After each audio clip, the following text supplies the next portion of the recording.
Hello everyone, I am Tacet and welcome to the Gems of War stream. As you guys have probably seen, we have not gotten anything today, which we already do of course. No any kind of new content, no kind of new anything this weekend. This is one of the weird empty weekends that we still have going on within the game. That might be changing in the near future, but as it currently stands, they're still rather empty. The only thing we really have is tomorrow. We're getting the pet from the Shark Week pet from last year, if you didn't already get that, and even if you did, time to get more copies, since almost everyone doesn't have it maxed. But that'll be available tomorrow. And today, nothing. So with that being said, we can do whatever we want. And of course, we know exactly what that is, as recently we of course finished out maxing every single hero class. We ended up doing that last Sunday. Sunday night we got that done. So now that we finally have that done, we could focus on other things. And that main other thing is currently farming tokens. So that's pretty much what we're going to be doing all stream, as well as into the foreseeable future, because gosh, do we need a lot of tokens. We could farm it for like 10 hours a day for years and still not be done maxing everything. Obviously, we have no intention to actually max everything. However, obviously, we do want to get more progress on it so that we can have some max mythics and stuff like that. Rather hard to get to. We only have one legend max, as well as 0 mythic so far, which I don't even have a single level into a mythic, and I'm actually doing that deliberately. Well, for one, I can't even do it because we need to make sure we have at least 3 niches. We're about to get our 4th very, very soon, but I kind of want to wait until the meta shifts some. So I want to wait until we have all 9 of the niches before we actually upgrade our first mythic.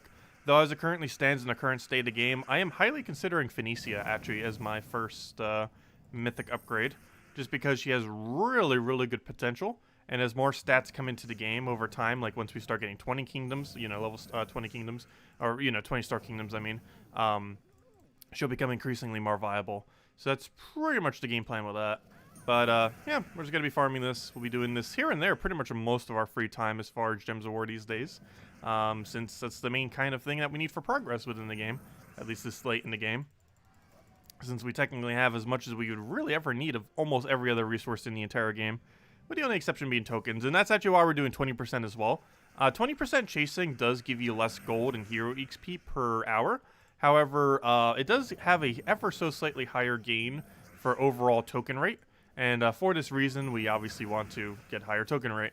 That's like the main thing we actually want, and pretty much the only thing we technically want while doing this. So of course the gold and everything is fine too, but the main goal obviously is to get as much tokens as possible. So chasing 20% is the better option in this particular instance then, even though it's a little bit shorter on quite a few other resources. Kind of like when we did class XP, we were sacrificing token rate and a few other things. We're kind of doing the same thing with this, except we're sacrificing mostly gold and hero XP, which of course is different from class XP. Even though we finish out all the classes, we still technically need hero XP, which is at level 1,560. That's viable up to about 2,000. Anything beyond 2,000, that number pretty much becomes irrelevant as well. But prior to then, it's still relevant, as we can still gain 5 additional stats. One at 1,600, 1,700, 1,800, 1,900, and 2,000. And then beyond 2,000, it'll basically become pointless as well. But still relevant right now. Still way, way, way away from that. Unless we really start power grinding at some point. But you'd have to go way out of your way. Well, not really. During gnome events, you can still power grind it, because the same way to grind gnomes as quickly as possible is also the same way to farm classes, or I mean, your hero XP. It's the exact same method, which is spam like Explore 2 or 3 with instant quick kill, like with a Rowan team, with Leprechaun and all that, Mirage Queen, you know, just kind of standard quick kill kind of wipe with Rowan. That team is the same exact one that you would also use for hero XP farming. Not class XP, but specifically the bigger number. That, or we need to start doing that as well during Guild War weeks. Win a bunch of Guild War days and then utilize that. Oh, come on, 1 mana short, what are you doing? And then utilize that in order to be able to go and I'll just kill it out quickly. What do we even take here? I guess we'll grab Skull. Get our other little poke there. But anyways, hello everyone. Hope all of you have been having a wonderful day so far. Hello, Haley. Hello, Dark Magician. Hello, Elite Gaming. Hello, Dark Savage. Hello, Scout. Hello, Ricardo. Hello, Isabel. And hello, George. Welcome, welcome. Also, we did start an hour later today. Kind of overslept a little. I said we'd start at noon yesterday. And here we are at 1. But we'll still be here for a couple hours, grind it out, go from there. And then, of course, our normal nightly stream. And tomorrow morning, we will be starting a little bit earlier than normal. Because we're finally doing something for Animal Crossing again. Been a while. The bug off, the first bug off, assuming no time travel, is tomorrow for Animal Crossing. So there's a lot of unique drops that we actually need from that, especially since it's the very first one. I forget how many what there even is. Actually, I'm not even sure what the drops are for the bug event thingy. Well, we will be getting all of them, especially since our whole island theme is pretty much building a massive museum. It'll end up working out very well.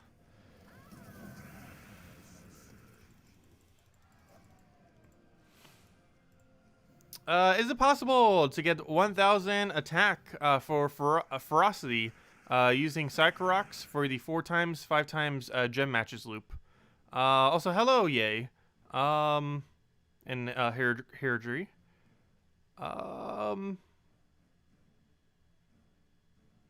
Using Psychorox. Yes, technically. It wouldn't be viable to do so. I was trying to, like, read over your thing. But yes, it's technically possible, though not really realistic. Well, hello, Guru. But, yes, you can extra turn spam with anything that has, like, an attack gain, and eventually get 1,000 attack off of extra turn spamming. However, if I'm not mistaken, he only gains 4 per extra turn, and the amount of attack you would, oh no, it would just take forever. Like, it would take a ridiculously high amount of time to the point it would never be viable to do in any battle unless you're just messing around. But, yes, you can technically gain 1,000 attack during the duration of that battle. It would just take forever.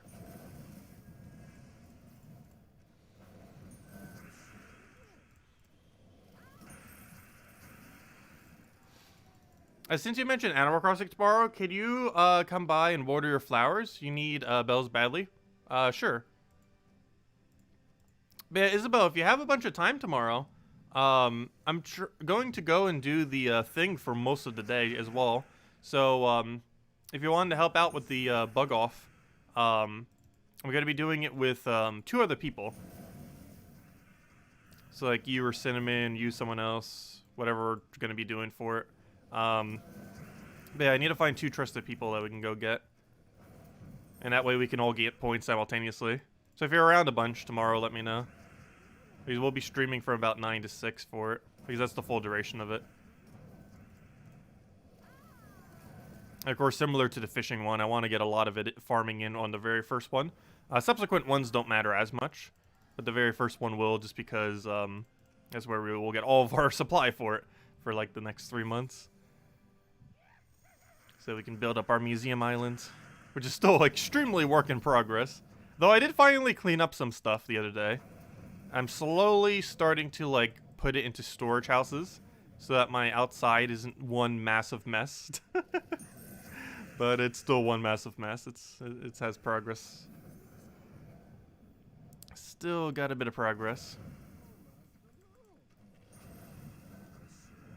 Yeah, we can maybe have slightly more people for the bug one. I found when we did the fishing one that any amount of people than 3 total started to make it a little bit harder to do. But that's also because fish kind of interact a bit differently than insects, so we can maybe get away with 4. The other issue is always disconnecting too. Nintendo's generally not good with online features. And really annoying when a disconnect happens on their thing because it doesn't save any progress during the duration. You sometimes have to do like little mini saves with people like leaving and coming back, which takes time. I know, I finally cleaned up some of the islands after forever and a half. Well, I figured because there's a lot of new things coming too, I'm gonna need more room. So I cleaned up some stuff.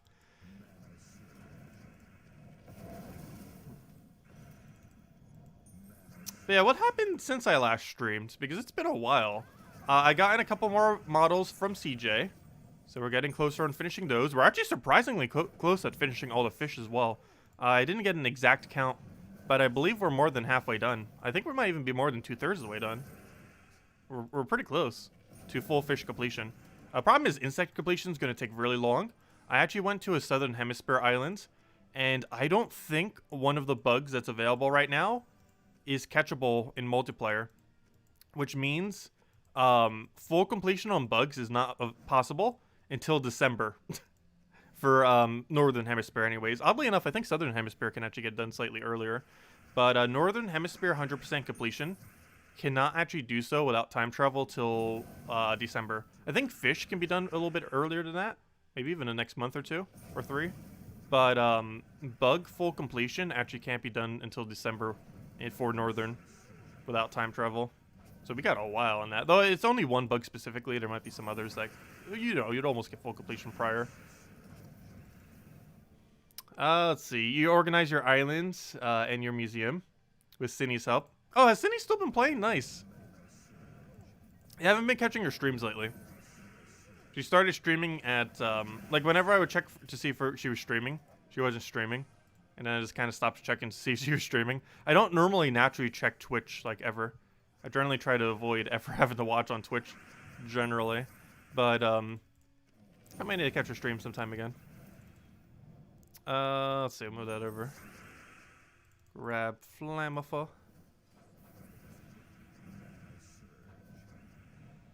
Let's see. Because obviously we've also decreased the amount of Animal Crossing streams. I feel like most people have that do stream the game. Still been playing it though. Not nearly as much, but still been playing it. I'm actually surprised with how much the game has blown up overall in size. Like, Animal Crossing has never been, like, a massive Nintendo series. Like, it's always been, you know, like, there for the most part. But it's never been, like, that huge. Like, what happened with New Horizons. Like, it got absurdly huge with New Horizons. Because it basically became Sims, almost, during New Horizons. It was kind of already like that.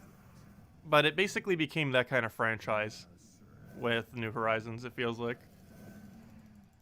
The equivalent of, like, how big it is.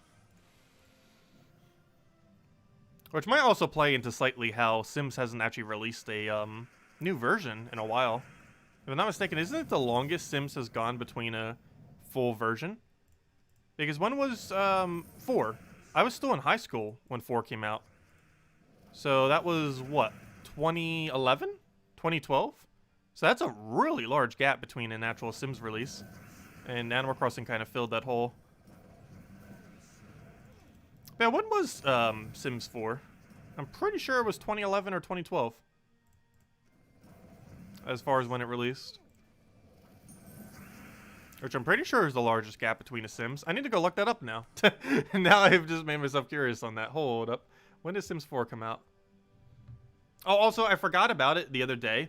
The cancer thingy has been available for like 5 days in Animal Crossing. The one that makes that one shell table that looks really cool. And I missed out on 5 days of catching stars. I found out the other day when I got Celeste. I was shooting stars. It's like, oh no, I forgot. Like, I randomly got a Celeste recipe, and I was like, wait, I have every recipe already. It's like, oh no, the new what's it called? Whatever those sign things are called. Why do I always forget what they're called? The zodiac signs ended up shifting. But yeah, I need to get a lot of those. I haven't checked to see what they're priced in multiplayer yet. I'm kind of almost scared to check. But I want a lot of those tables because I want to use this for my fishing museum area, since it's literally a crab holding up a really cool museum-like table. What was I looking for? Anyways, I completely lost my train of thought of what I was going to look up. My train of thought's all over the place today. Anyways, I came here to look up something. And now I completely forgot what that something is. Oh yeah, Sims 4. When did it release? Sims 4... Actually, I might as well look up all of them. But I'm pretty sure Sims release... Is there a full list of every Sims? Okay, I'll just type in Sims 4. Oh, it's actually a little bit more recent than that. Never mind, 2014? Could have sworn it was way later than that. Was it 2014?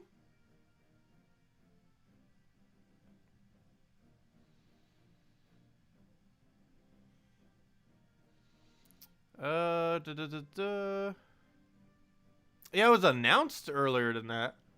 I could have sworn that it was already out by then.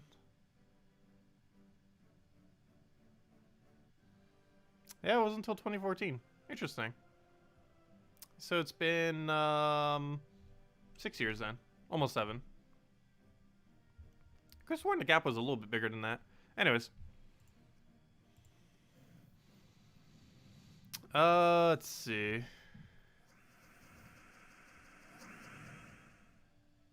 Let me go look back because I think I missed a billion questions. Hello, Scouts. Hello, Sir Wolf. Also, hello, Walks. What can you do to increase your attack for Iron Gut? The easiest way to increase your attack for Iron Gut would be Earth's Fury if you have it. If you do not have Earth's Fury, actually, what would you do if you don't have Earth's Fury? That's generally the go-to option. But Earth's Fury is an old event weapon, so if you don't currently have it, you can't get it at the moment. Though you will be able to get it into the future, but not at this exact moment in time. But, I guess Stargazer would work pretty good. Stargazer has an Empower single target attack gain, which allows you to first turn the attack gain. So you can use Stargazer. That's probably your best bet if you don't have Earth's Fury. Oh yeah, Cauldron Weapon could work too. Though it has a really high mana cost. It's 20. Though you of course can get half mana start for 10. So I guess it's not as bad with 10.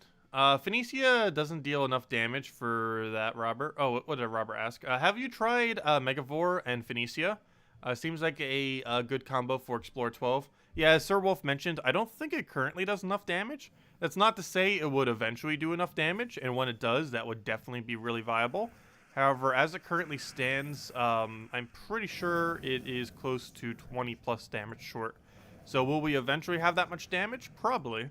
But, never mind. It's going to be even shorter than that. Never mind. Yeah, that will never be viable. Explorer 12 has like 150 base value for HP. Even higher than that if you consistently want to kill everything. And, there's no way Phoenicia is ever going to have that much damage. She just hasn't even broke 100 yet, let alone getting to mid-hundreds. So yeah, never mind. That will actually never be viable. Megavore to Phoenicia will never be viable. Even if they doubled the amount of damage she already does, I don't think that's enough. Because you need to clear like 170, 180 damage in order to consistently 100% of the time kill literally everything. And that doesn't even account for spell reduction either.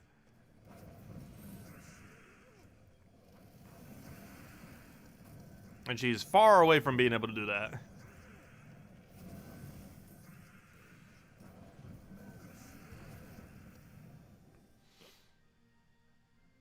Let's see. Oh, she still plays but haven't streamed in a while. Yeah, that's pretty much my case.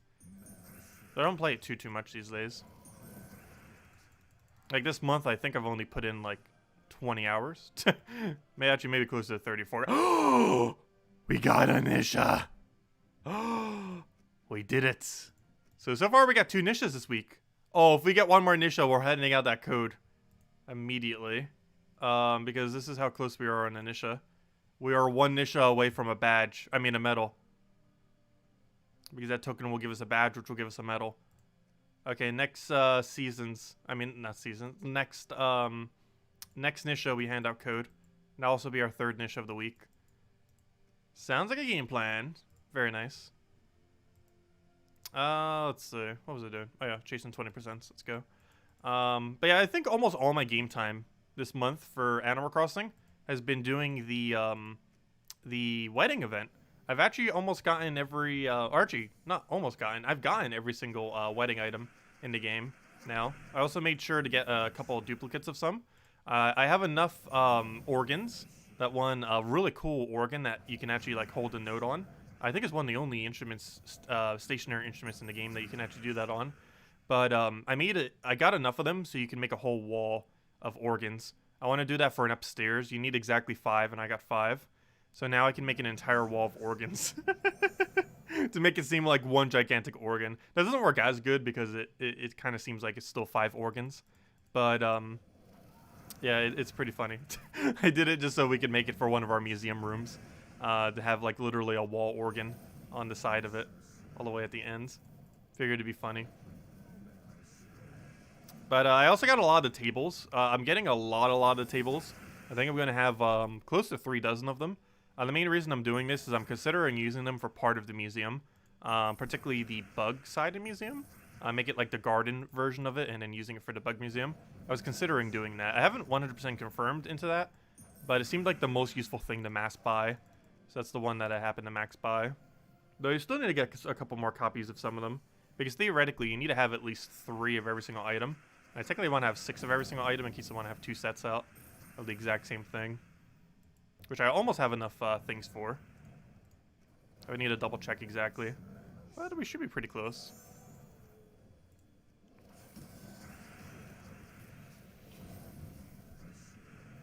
Anyways, other questions, Gems of War related. Let's see. Why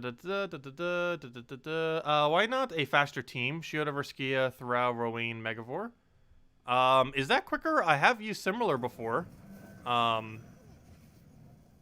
But from my experience, it's not quicker for 20% chasing. If you were to be stationary at a single location that is optimized for, it could potentially be quicker. But for 20% chasing, I don't believe it's as viable. Because it gets hard counter-submerged. Which is a really big liability for it.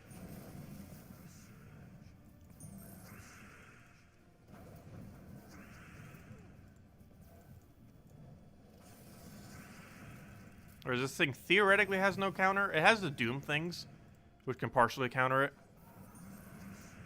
But it's a very small time sink, and they're very rare to actually occur.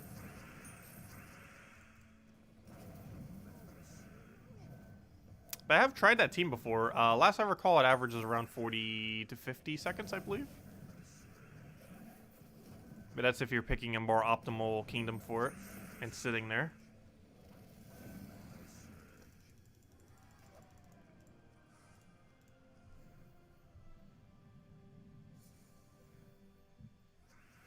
Let's see. Oh, hello, Eric. Hello, Bushka. Welcome, welcome.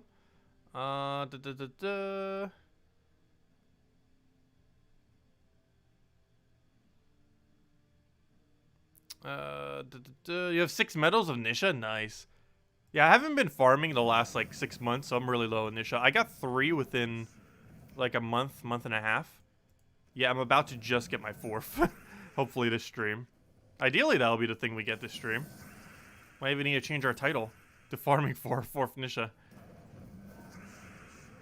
Because that's pretty much what's happening. I would make that the title. The only problem is there's a possibility we don't get another Nisha during the entire duration of this stream. If we get unlucky. Because they can be very elusive sometimes. You can go literal days without getting them. Even upwards of like 10 hours. And still not get one. But hopefully we should be able to hit one this stream. Another one. Do you have a date for 5.0 update? Early July. No official date. It's going to be early July. But no official date has been mentioned yet.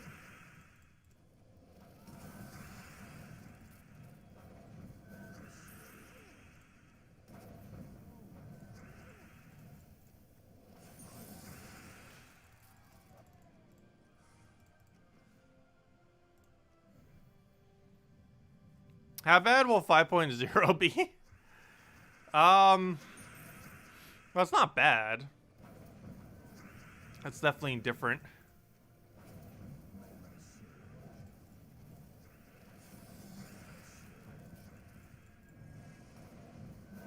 It has both its ups and downs.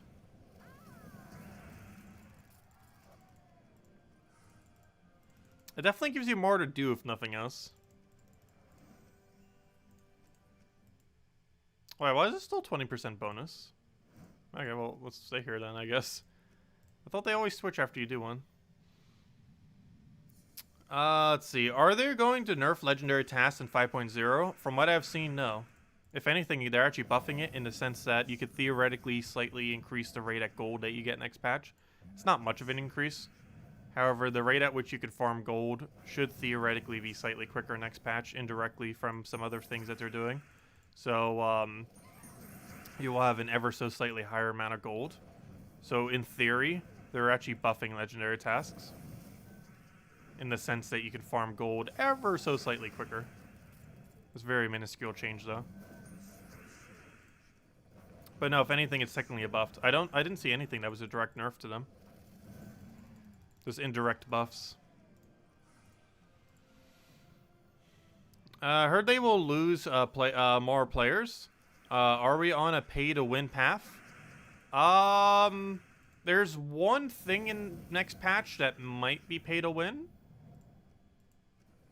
Like, half of it's set up not pay to win. The other half was. So we'll see exactly what ends up happening with it.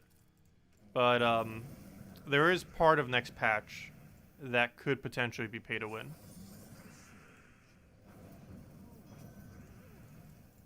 However, it would mostly only be relevant in the context of, like, player-to-player instances. And only for a very short duration of time. It's really hard to explain without saying exactly what it is. But it would affect a very, very small portion of the game. The kind of pay-to-win that could occur. But yes, there is one very small part of it that is.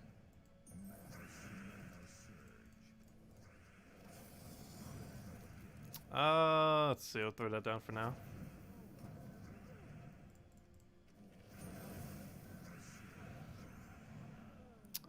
I'll throw that down for now. Get another pokey-poke. Tacet, what is the new Dell faction coming out? And are they going to nerf life and death? There's been no confirmations on any buffs or nerfs as far as direct troops or weapons. So we have no clue and won't know until the day of. As far as the other part of the question, the next faction is for, what's it called? It's for Zoom. I'm not sure if the 4 troops that we're getting are viable.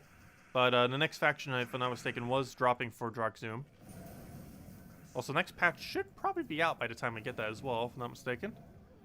Is July when Doomed Glaive rotates back into Soulforge? I believe so. I believe Doomed Glaive is from Magrim Woods, and I believe we have a Magrim Woods event around the corner. I believe it was mid-July we were getting it back, which is a very, very relevant weapon. It's honestly, I would say, the best of the 6 Doom weapons that convert to Doom Skulls. So that's going to be pretty good. And we get that mid-July. I believe it's the 2nd or 3rd week. I think it's the 3rd week of July. I need to go double check the thingy. But I'm pretty sure it's the 3rd week of July we get Doomed Glaive if you don't already have it. Which is arguably like top 5 weapon in the entire game. It's like life and death level good. Is how good Doomed Glaive is. But yeah, I believe it is. Let me go double check. I am like 90% certain it's the 3rd week in July, if I remember correctly.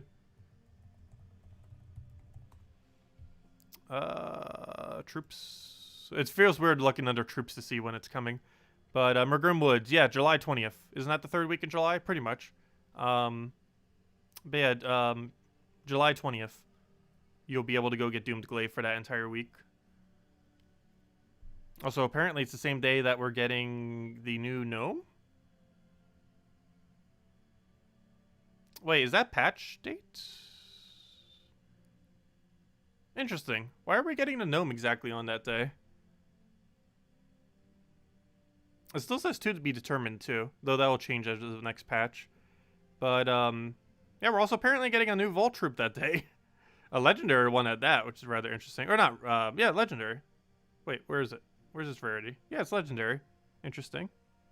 Though that's color and everything else on it. It's not official, obviously. It's going to have a more realistic legendary mana cost and everything. Their default is just red with 3 mana cost. Because obviously it's just all 2 to be determined thingies on it. But, yeah, interesting. I'm not sure why exactly that's coming out on that exact same day. But it is, apparently. And that'll be in Volky drop table, most likely. I highly doubt it would be somewhere else. Let's go to the Zolkari. Chase those 20%. Yeah, Glaive is really good. It converts all brown to green. This is very insanely good with 2 troops. Goblin Truffle and Beatrix. Both of which are some of the more meta things in the entire game. Particularly Beatrix in a PvP kind of situation. I feel like how the 2 of them basically go is Truffle is better in pretty much every instance that isn't PvP, and then Beatrix is better in every PvP instance, for the most part. That tends to be how the 2 of them go. There's a few exceptions to that, but generally speaking, you use Beatrix for PvP, and Truffle for everything else. And the main reason for that is Truffle has the most consistent infinite loop in the game, and Beatrix has Cleanse, and Cleanse is super important in PvP situations, because you can't infinitely loop without it normally, due to how much freeze there is, or at least how much more freeze there is in PvP compared to normal battles.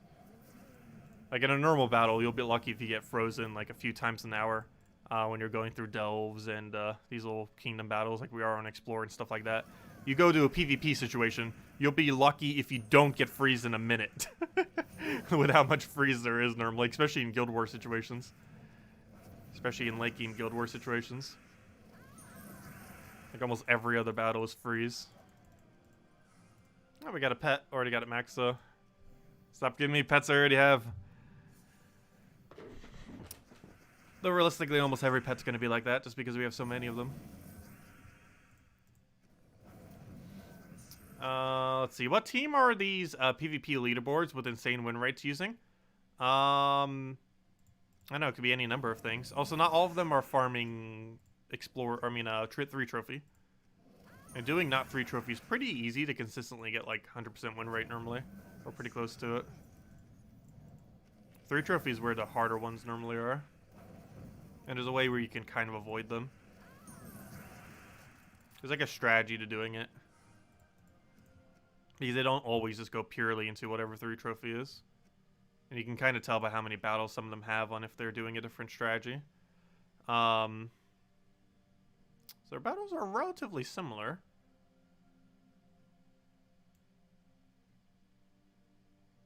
But I'm not sure. I haven't farmed for that much PvP in a while. So I'm not sure what the absolute most meta is for at the moment.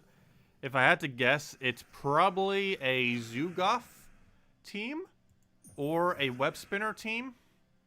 Or potentially Truffle Loop. The only problem with Truffle Loop is that's a little bit slower. It's consistent normally, but a bit slower. So I'm not sure if they'd be using that. It's a pretty safe option. But it might be too slow for going that high. Also, some of them just have a lot of time.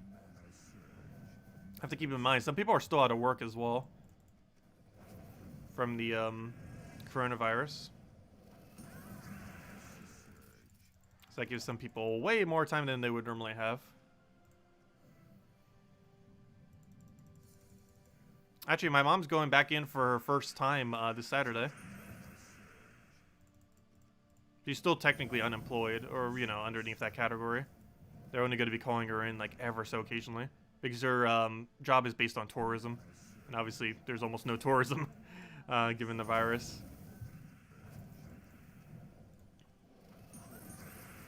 Let's see. But yeah, she finally goes back in tomorrow. For her shift.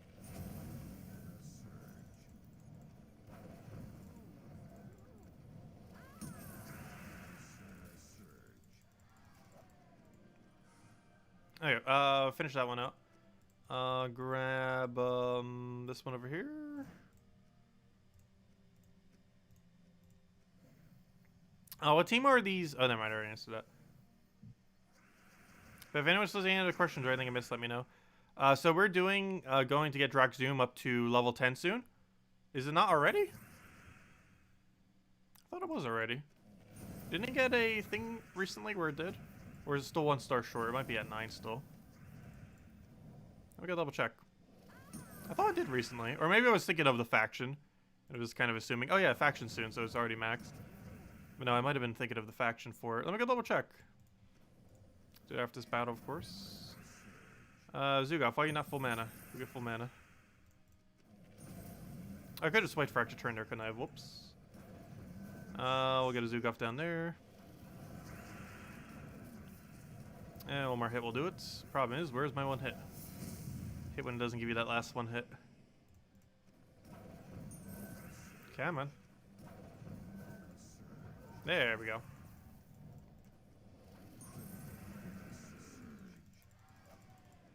Okay, let me go double check. I was about to go double check. I know I wanted to double check something. Oh yeah, Zoom star. Oh yeah, you're right, it is at 9. Yeah, so I was thinking of faction when I was thinking of it's going to be max now.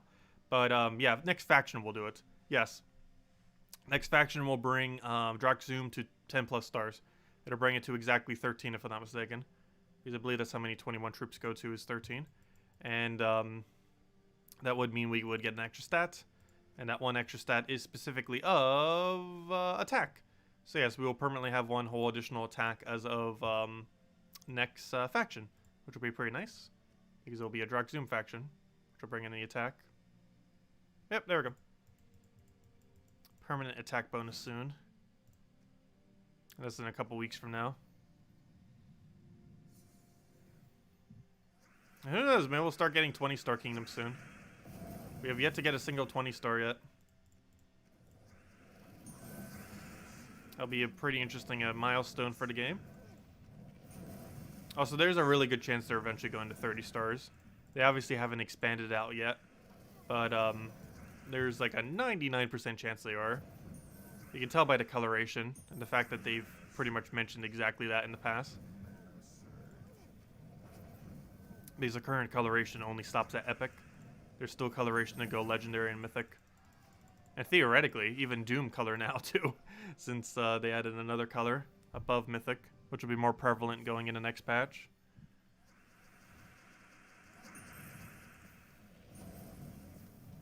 I feel like long term, ironically, the smaller change that they're doing next patch might actually be the more controversial thing. Initially it won't be, but over time it probably would be. Because there's one main feature in next patch, which is probably what most people are like kind of talking about as like the main iffy thing. But the bigger thing is probably the fact that we're getting a rarity above mythic. And initially, this isn't really a big deal because obviously you won't be able to upgrade things to beyond that. It'll just be some things that come out. But the problem is some of these things might get super meta. And every single one of them is going to be really hard to get. Like, they're going to be Zugaf level hard to obtain. And there's a good chance a lot of them, or at least a good handful of them, will be as meta as Zugaf currently is right now as well. So it'll be interesting to see how that pans out. Because going forward, we're basically getting more Zugafs through various means. And quite a few of them are likely to be completely different methods than how you currently get a Zugaf. Though there is a possibility they might literally just add one for orbs. Any sources of deeds in 5.0? I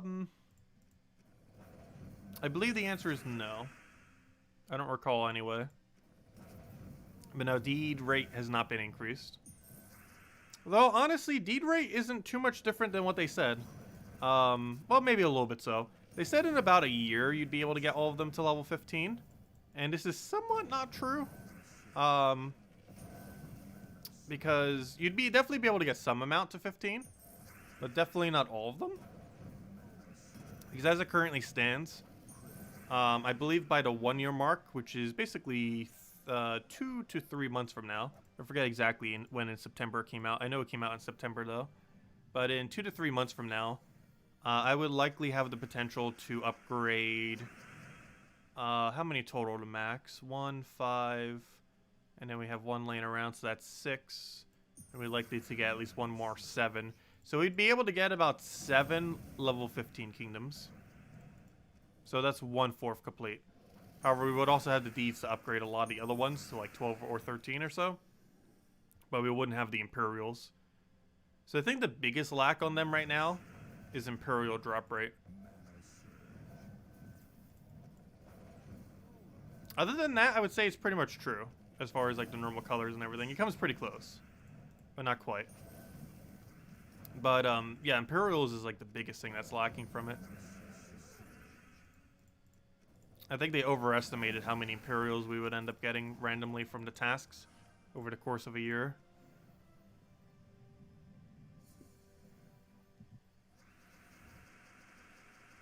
Do I think they will ever stop releasing mythics? Once they start getting like 3 per kingdom. Potentially, yes. However, whenever they finally stop adding mythics, they have to find a new way to sync gems. I mean, not just gems. Well, they always have a way to sync gems, gosh. There's almost gonna every single patch will have something to sync gems. But I meant keys. Because the old sync for keys was whenever a new kingdom was released. Then it basically became whenever a new mythic is released. And after, if they were to ever stop adding mythics, they would obviously need to have a follow-up to that. Like, what would you use keys on if there was no mythics left? Because in the current state of the game, for me, there'd be nothing. There's not a single thing I would ever actually spend a key on in the current state of the game if mythics didn't exist. So they would need to think of something for it. And obviously they would if mythics ever did stop. But there is a potential that we would eventually stop getting monthly mythics. It seems like something that might not happen. But realistically, they kind of have to. Otherwise, there's literally going to be more mythics than any other type in the game, which would be very weird. Because that would make them not seem as rare.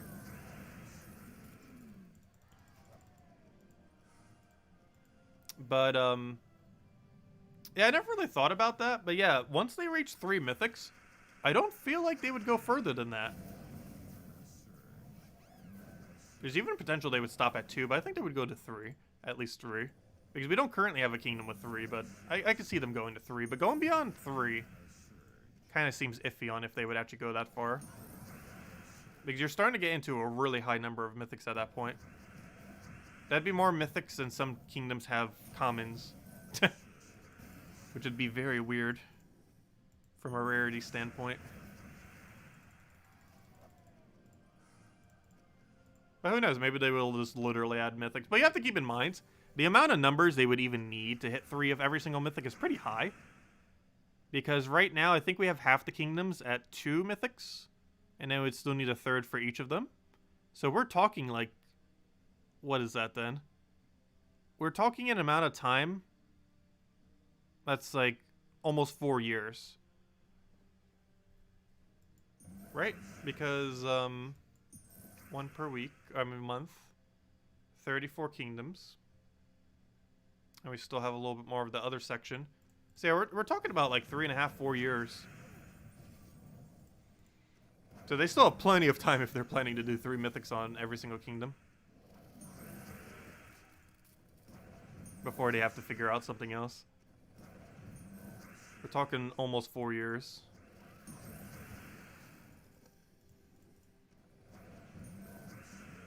I know this doesn't instant kill, but I need the skulls. Oh gosh, it's a massive miss. What are you doing? Like, this is the only problem with this team. And the Doom was in the worst possible location. You never want to see it in last slot in this battle. When you're stuck having to fight it like this. Worst possible situation. In every possible way. Like, hopefully that kills. How are you not dead? Just get a single skull. That's all we need to win. There we go, dead. Good morning, Jason. Welcome.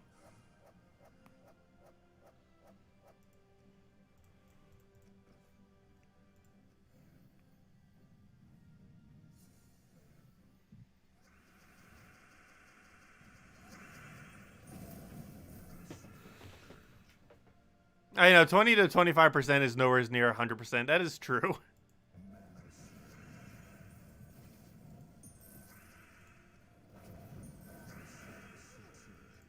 But I meant that more so in the sense that a lot of kingdoms can reach 13 as well. Like, if you did 15-star kingdoms, you could probably have every single kingdom in the game at 13 stars right now. I mean, not 13 stars. I mean, I meant to say kingdom level. Why'd I have to make both of those so similarly named? But, actually, Groshnok's a pretty bad location. I should just deliberately never do Groshnok. Actually, Dragon's Claw and Groshnok are both really annoying. All three of these! They have, like, some of the highest amount of revive in the entire game. You know what? Let me see if I can deliberately not do those three and just try doing the other ones. The only problem with that is we'd have to hunt for wherever the other 20% is every single time, which might waste, like, several seconds. But those are some of the most annoying ones to have to do. Because they all have really high revive chance. Particularly Groshnok and Dragon's Claw. If I'm not mistaken, the two of them, as well as Blade of Lands, because didn't they get that other troop recently? Never mind, yeah, all three of them are just absurdly annoying for revive. Because Blade of Lands got the new Dragon Soul, plus it already has a bunch of 25% revives.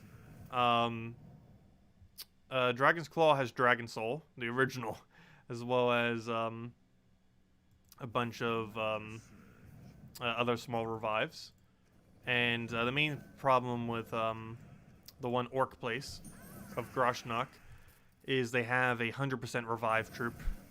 One single troop that has a guaranteed chance of reviving.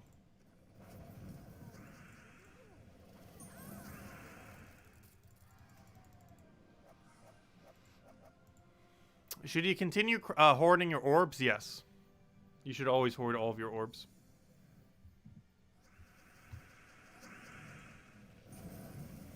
Because even if they're never going to directly add a new Zugoff, which potentially they could, for a similar cost or the exact cost, but even if they didn't do that, you would still need orbs potentially for newer features at any given point. Because if you ever want to like ascend something quickly or, you know, anything like that, there's would be a need for orbs.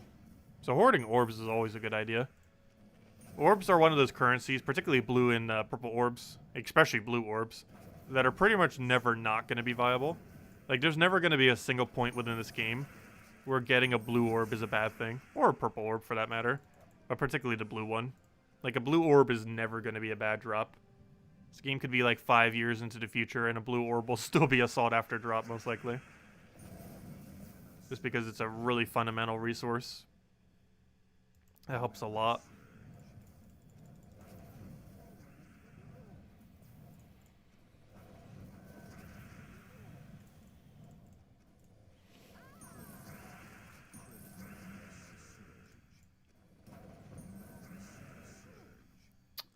Do you know that the title of Darkstone has been changed? What do you mean by title of Darkstone? I'm not sure what you mean by that.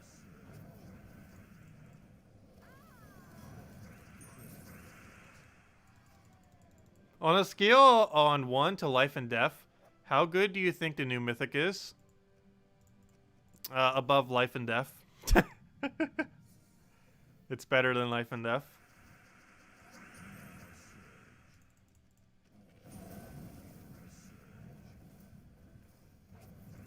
Might even fall higher than Web Spinner. The Web Spinner would still be better in key situations.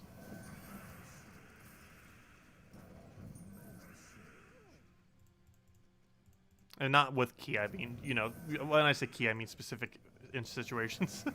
You know what I mean. Isle of the Slave Lords to Isle of the Cruel Lords. Interesting, I didn't even notice that.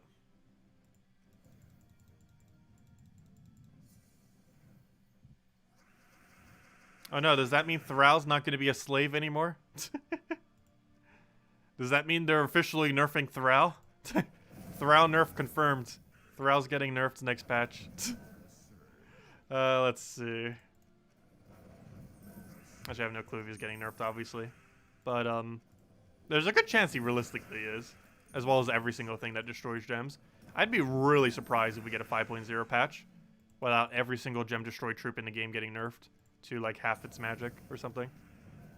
If they keep it as is, they're starting to get very broken. I definitely wouldn't mind it though.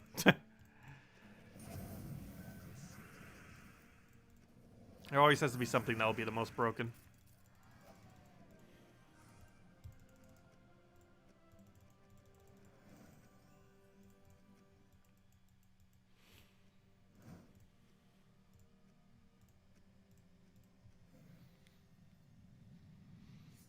You just got here and you were curious. What is the 20% chasing? Is it a new mechanic or something? No, it's been a mechanic that's always been in the game. However, I haven't really utilized it too much in the past. 20% chasing is when you do explore and keep following wherever the 20% goes in order to get 20% additional shards. This is only realistically viable for Explore 12 because doing on any other Explore is pretty much a waste.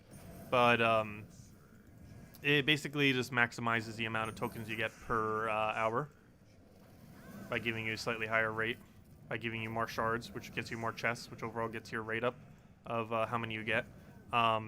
This does lower your other resources, like theoretically you're going to get less gold during the duration compared to staying at one location, as well as less classy hero XP and stuff like that.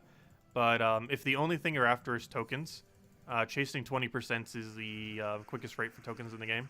It's not too much quicker than just staying in one location, because you get the benefit of just spam clicking as well as consistently having a good team that will effectively win against a certain kingdom. But there are teams that are functional against any kingdom, and this is one of them. There's many different variants you can run for Explore 12. I'll even cover a video on it soon after we test a few more things here and there, because we're going to be doing a lot of Explore 12 over the next several months for the rest of this year. We only recently got back into it the last couple days, but we will be grinding it very heavily into the near future, because that's the main thing we need for progress at this point in the game. And we have everything in the game, so we can test literally anything we want. So I'm honestly perfectly happy with this team. Honestly, even if there's something quicker than this, I love the playstyle of this so much that I might even just stick with this. And if there's something that consistently wins a few seconds quicker every time, there's a good possibility I would still stick with this, even if we found something better. I've done that for a couple things. Like, I still use Key Team on occasion, even though it's not even meta anymore. I just like the way it plays. It's a lot of fun to use. But technically, Key Team's still meta for gold farming. However, it's a different version of a Key Team, which honestly isn't as fun to use. Mostly because there's a lot slower start.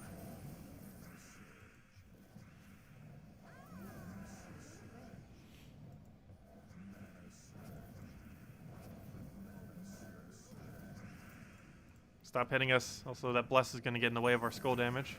He would have died if he didn't have Bless. What are you doing not having full mana?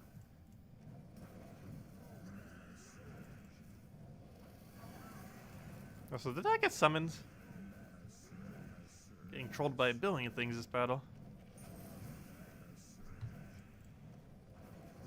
That's match. Phil, let me actually hit him. So hello, Rimmerford. Oh, you're checking during your coffee break at work. Nice. Well, glad you could join us. Hope work's been going well. Stay safe out there if you're out in the wild.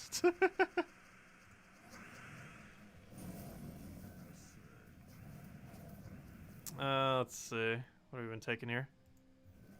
Make sure to go wash your hands after.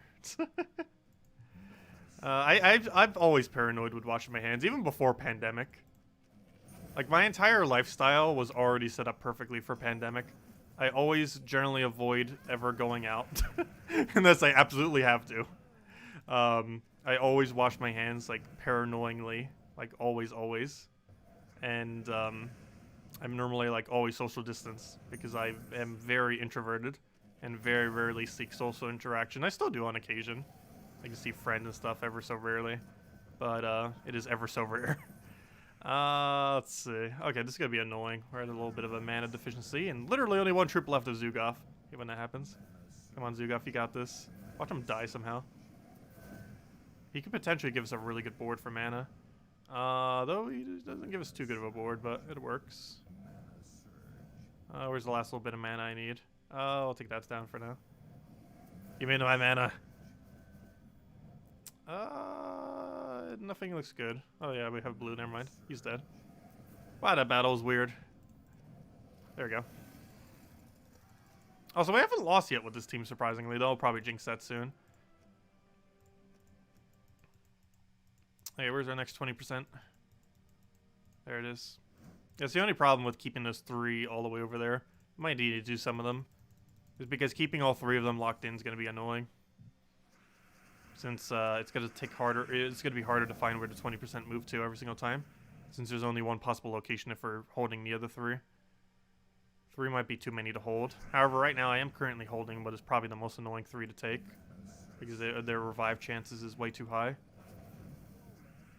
To the point that within one set of battles, we're almost guaranteed to get a revive.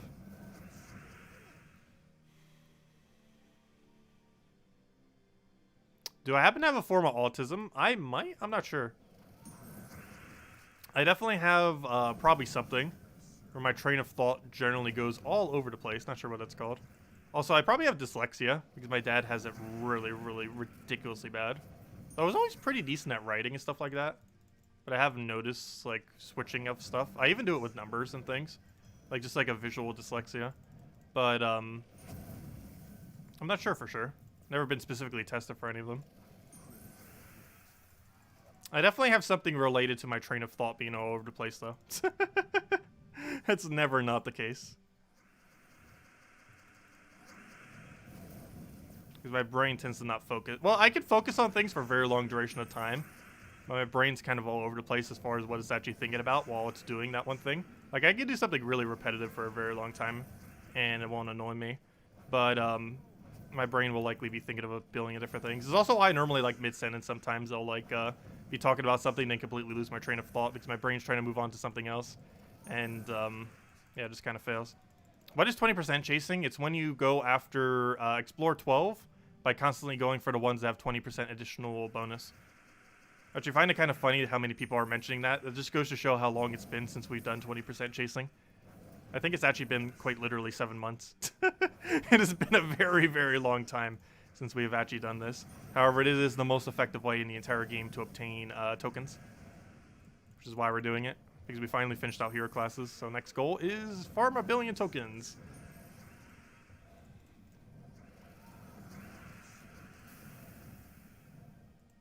Can you please take a skull? There we go. When is the next new faction? Good question. I made mention of it. I never actually said when it's coming out. Because I actually forget when it's coming out. It is coming out on... Where's the new faction? Faction, when's your date? I know you have a date. Just give it to us. Where's the, kingdom? Do we not have an official date yet? Oh, never mind. We don't have an official date. We won't know until next patch. But if I had to guess, it's 2nd or 3rd week of July. Based on when the other one was. But yeah, never mind. No wonder why it doesn't show official date. Well, we don't have an official date. At least not yet. The official date will be confirmed once next patch comes out. My next patch is likely early July. Like really early July, unless it gets delayed.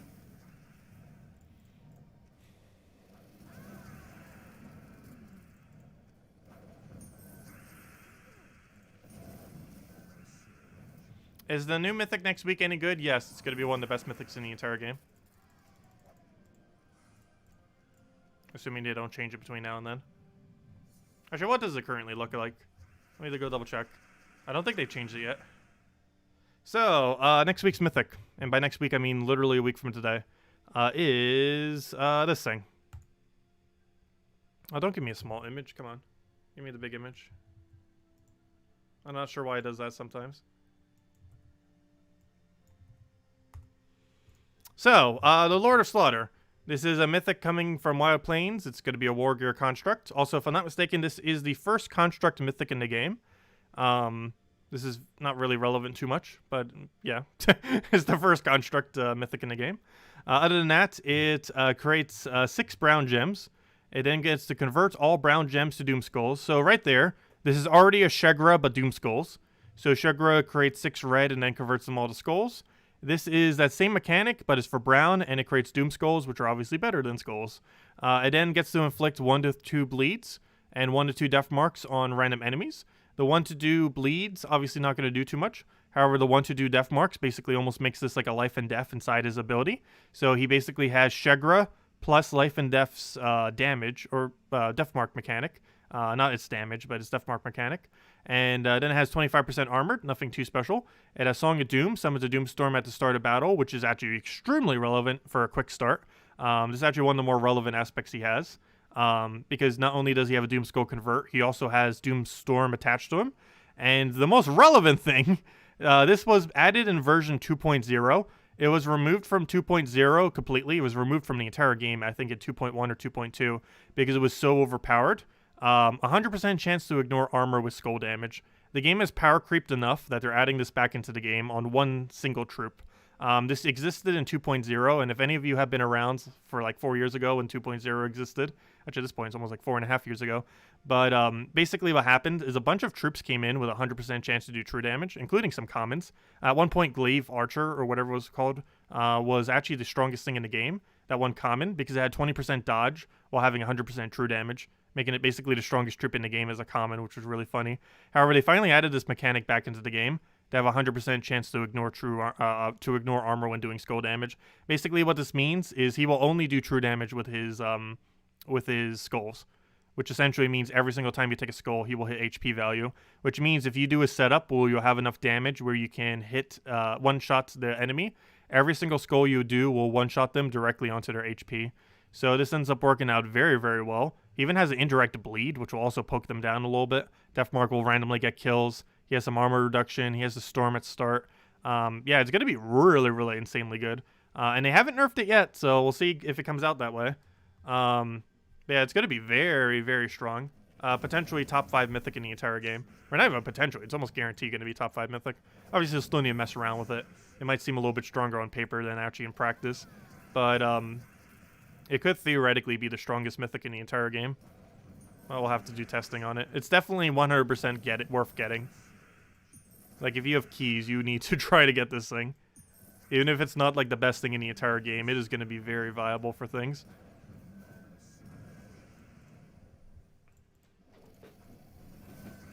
I feel like its biggest purpose will, oddly enough, be PvP. Quick kill PvP. I'm pretty sure quick kill PvP will be its most popular option. Because it might be slightly too risky to do in Guild Wars, despite being really good. It'll kind of be like using a Wrath kind of thing, where it's high risk, high reward if you try doing it in Guild Wars. It does have some armor reduction, but it still seems high risk, high reward. And it's probably not going to be good enough to do delves. You're not going to have enough damage to do high level delves with it. So it seems like its biggest purpose, oddly enough, will be PvP. So to that degree, it's not actually going to be used too often. Because realistically, farming PvP is not too important. Obviously, some people love farming PvP and do it a lot. But it's not that important of a mechanic compared to having like an Iron Gut or something. So even though this thing's going to be extremely broken for PvP and potentially Guild Wars under some circumstances, it's not going to be used much beyond those points. It's not going to be used in Delves. It's not going to be used in Tower of Doom. It's not going to be used for Explore, most likely. I don't think it can be. It's not going to have enough true damage. So there's very few locations you're actually going to use it in. The most overpowered it ever gets is if you could get its attack value high enough that it one-shots your PvP enemies or your Guild War enemies, that'll be very broken. That's what happened when 2.0 came out. And if there's a setup where you can do that with like Stargazer and everything else and just have a really high attack value start, it's going to be pretty strong.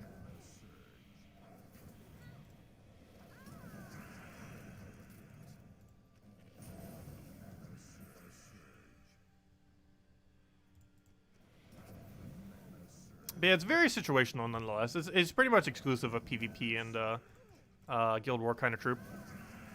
And even Guild Wars, it might be too risky. But the fact that it has armored probably makes it consistent enough that it's not too risky. I don't know. We'll have to see and mess around with it. We're definitely going to be incorporating into Guild War days, the Guild War after it comes out. Which I believe is still a while away. Because if I'm not mistaken, there's a Guild War right before it actually comes out. Wait. Never mind. Isn't next week Guild Wars? So it depends what day the color day falls on. Never mind. We might be able to immediately test it for Guild Wars. I forgot. It comes out the exact week of Guild Wars. Though there's only 3 days we could use it on. Friday, Saturday, and Sunday Guild War. So it depends what color those days are and if we would even run it or not. Because if I'm not mistaken, he uses green, red, what was his other color? And blue. So we can only test it on those Guild War color days if they happen after the fact. And there is a small % chance that all 3 of those days happen prior to him being released. Which would be a massive fail if that was the case. But it is theoretically possible that all 3 of the Guild War days where he's usable actually occurs right before. Which would be unfortunate because then we'd have to wait an entire month before we can actually test them. And theoretically, we'll still have to wait an entire month. Because there's a really high chance one of those 3 colors will be blocked by already happening. So we won't be able to test it the week of.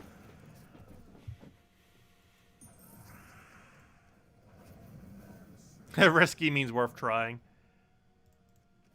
I guess so. It's definitely worth getting. Using it on Guild Wars, I'm not 100% sure on. But I can 100% confirm it would be really good for PvP.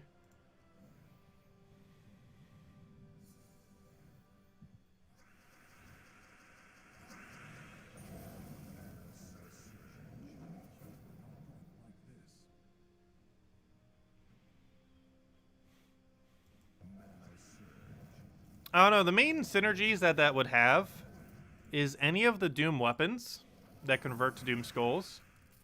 Anything with a really, really good Skull convert. Potentially Stargazer, because there's going to be many situations where it won't start with enough attack damage, but a single Stargazer will bring it into enough attack damage. Because if I go check a PvP team right now relative to our attack, let's just go check real quick. So our attack value right now, and this is probably the setup we'd have as well. So assuming we don't get Arachnia's next patch, our attack value right now is, let's see, what about is the average? Let's just take 55, because that seems to be right in mid-range. We're at 55. Durability is right here on a high-level battle, not counting hero. Go to about, well, he has a really high base one. So let's say 80, not counting hero. So is the Stargazer into that enough? I believe so. Can Stargazer cover 25? I'm pretty sure she can. Where does she go? Also, you could always do 2 trophies too, and it'll pretty much consistently always kill. But yes, she has enough. So there's a good chance that Stargazer into New Mythic is enough to wipe everything but hero and a few other specific situations. However, you would need Enrage. Though if you had Enrage, you'd actually be able to kill everything. I wonder if there's a good Enrage setup for the New Mythic. What is the most consistent way to Enrage your first slot over and over again? There isn't there a troop yet that has Enrage first slot on extra turn. I mean on first slot on extra turn, is there? I don't think there is. Is that a mechanic yet? That needs to be. That'd be very strong. Yeah, Gimlet has 1, but he doesn't get to keep doing it. He only gets 1 initially with Empower.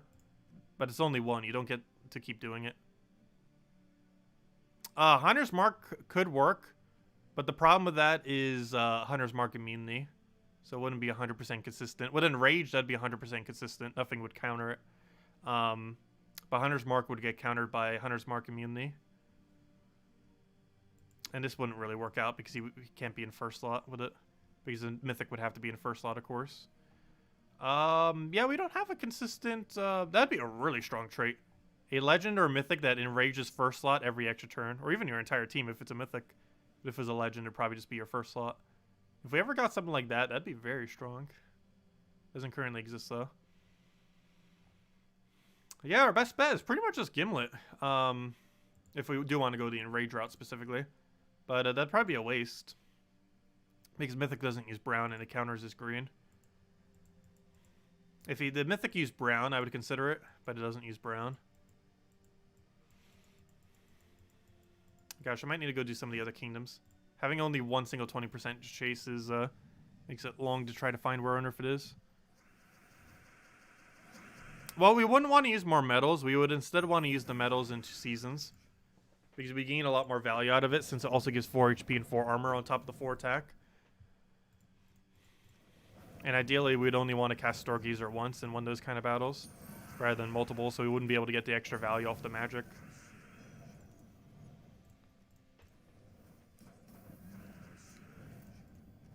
Yeah, that should be a match.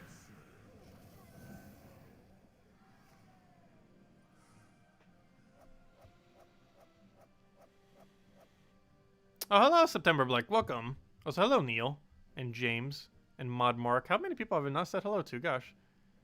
Hello, everyone. Also, hello, Rajin. If anyone still has any questions or anything I missed, let me know.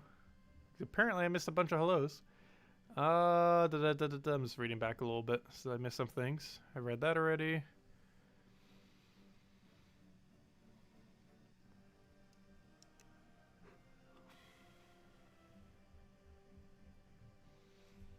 Hello, Umberto. All right, let's go take out this one and keep going. Also, I might hand out the code soon. I said we'd hand it out at next Nisha. But, of course, there is a chance we don't get another Nisha the rest of the stream. We've gotten one so far, and one more will give us a badge. I mean, a medal. However, there is a chance we don't get one this entire stream. So if we don't get one in the next, by the end of this hour, we'll probably hand out a code. So if we get one prior, we'll hand out the code as soon as we get the Nisha. Nisha, go. Oh, we got an Anu. Not the same thing. But still a good drop.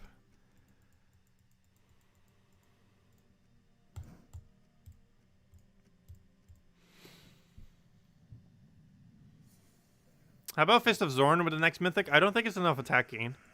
Fist of Zorn, I'm pretty sure, has a lower attack gain. I think it's like a 20-something. However, it would have skulls with it. Fist of Zorn would definitely work really good if we were doing a lower PvP battle. I don't think it would work for PvP 3. But for PvP 2, it would probably work out really, really well. Honestly, this mythic might be more towards PvP 2 spamming. Just because it would allow you to use not Stargazer. Which is very beneficial. You might not even need an attack buff even at all to have enough. But yeah, when it comes to Stargazer versus Fist of Zorn, Fist of Zorn is normally better. However, Stargazer does have a higher attack gain. I believe on average Stargazer has about 10 to 12 higher attack gain than a Fist of Zorn. And over time that becomes increasingly less effective. But I'm pretty sure Stargazer beats it out by a decent handful. So right now it's 31 plus boost ratio plus 1 per purple. On average you're going to have 2 purples on your team, so that's 33. And 4 to 1 will normally do about 2. So that's 35. So Stargazer has 35 magic or attack gain right here. And Fist of Zorn comes in at a 17. So basically half that. Fist of Zorn has about half the attack gain of a Stargazer. And based on that situation, that is 18 less attack gain. Like 17 to 18. Depends on how the boost ratio falls. But it's anywhere from 17 to 18 less attack gain. Which obviously it makes up for the fact that it has skull spam. But that could be the difference between killing and not killing. Given that you need to have enough damage to one-shot everything when using that team composition.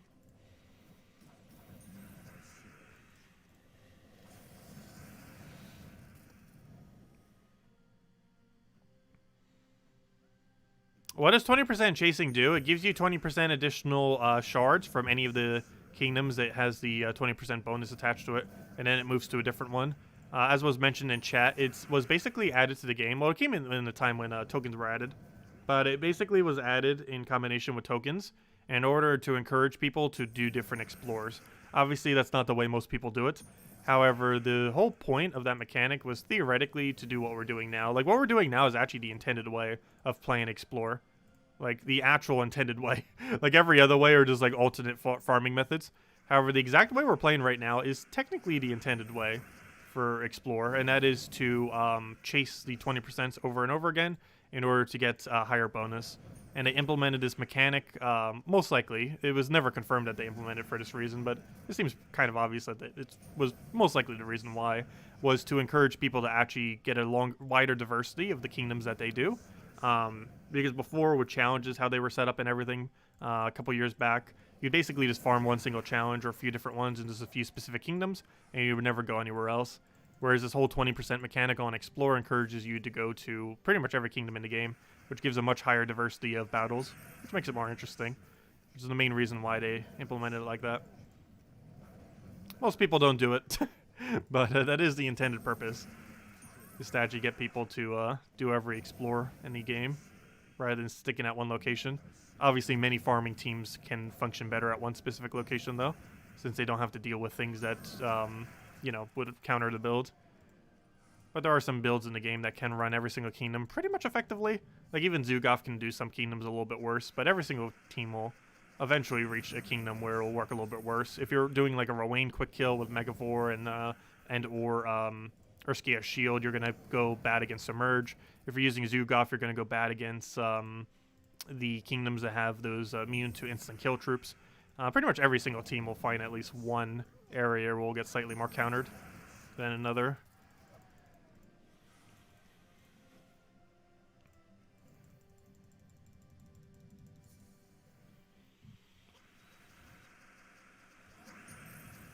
Okay, we'll throw that down.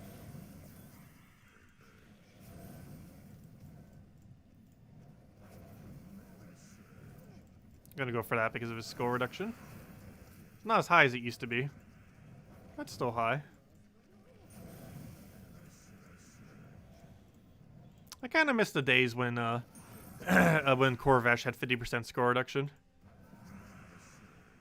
He was actually nerfed twice. He was nerfed from 14 mana cost to 15 mana cost, and he was nerfed from 50% score reduction down to 25% score reduction.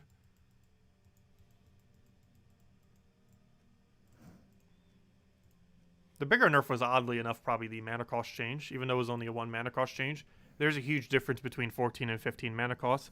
14 can be assessed with only a +1. However, generally, if you're going to 15 plus, you need a +2 for it, which makes it a lot harder to do. Yeah, there's quite a few values where a 1 mana cost change can mean a lot on a troop, but 14 to 15 is probably one of the most consequential mana cost changes you could ever have on a troop. Even though it doesn't seem like much, only 1 mana, it has a really high effect on how you actually use it normally.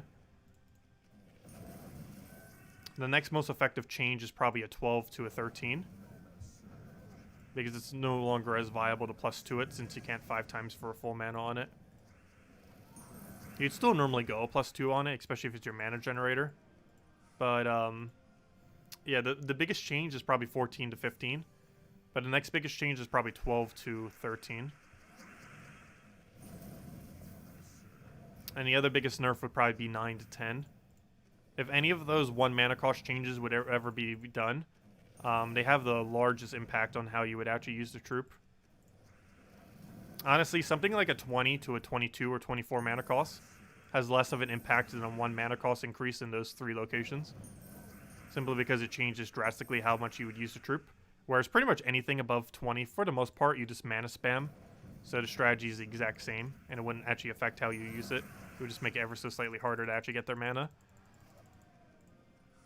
But a 1 value change on 9 to 10, 12 to 13, or 14 to 15 will change normally how you use the troop.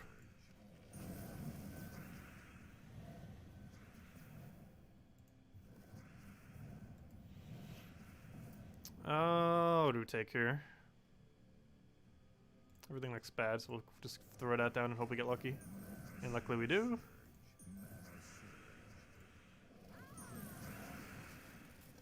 None of the Fred for extra turn automatically. Unfortunate. Come on, get the full mana. There we go. That's match. As long as we don't miss the skulls.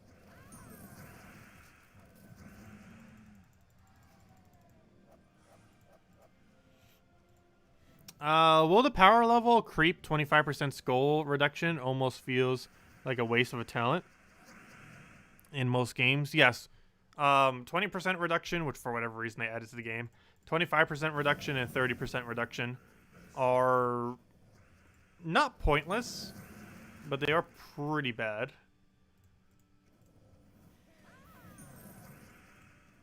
Like, they're still a bit helpful, but yeah, they're pretty underwhelming in most situations.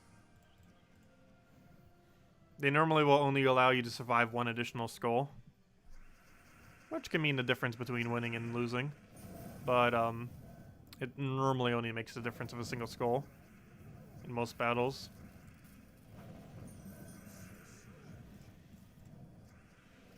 I still have no clue why they added 20% and 30% score reduction, especially 20%. Like, they were like, armored isn't weak enough. Let's make it even weaker. Like, I have no clue why they added a 20% score reduction. What went through their head to be like, normal armored isn't already weak enough. Let's make one step weaker. Luckily, they didn't give it like a 15 or 10% score reduction. That'd be really pointless. They might as well just not have a skull reduction at that point. Because if it gets that low, it might not even help you survive a skull hit over the course of a battle.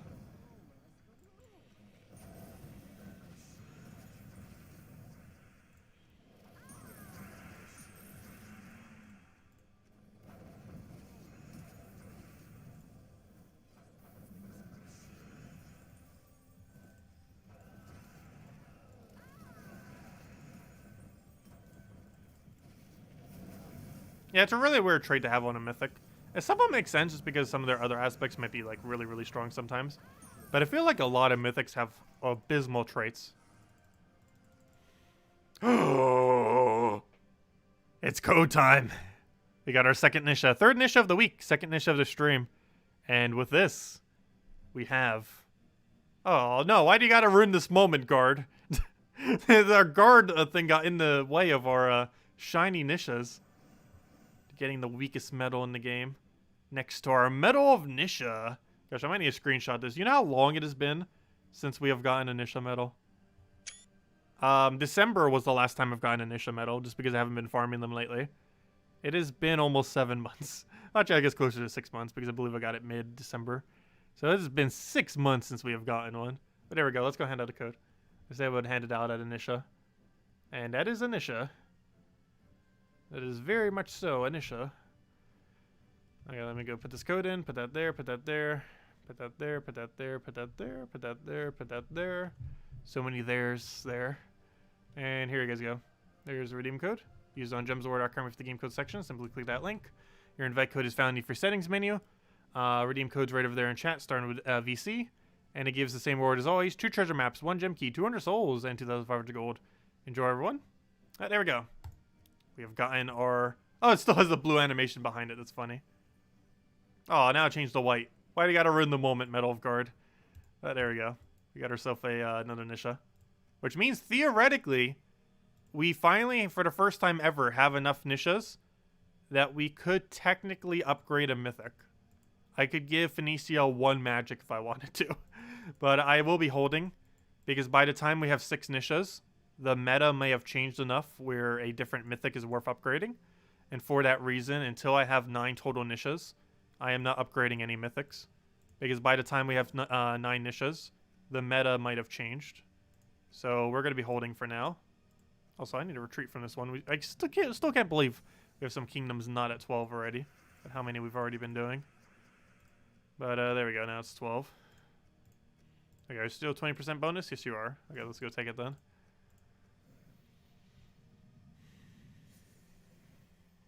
It's the Medal of Tacet.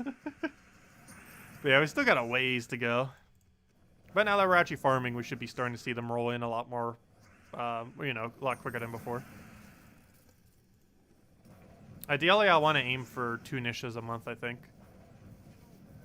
If not more. But I want to hit at least 2 Nishas a month. Maybe we'll even aim for 3 Nishas a month.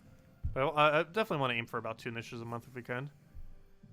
So far this week, we hit 3 tokens. And let's just assume every single week we did 3.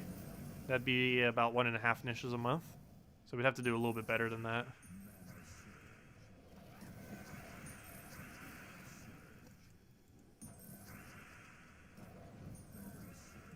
That should be match.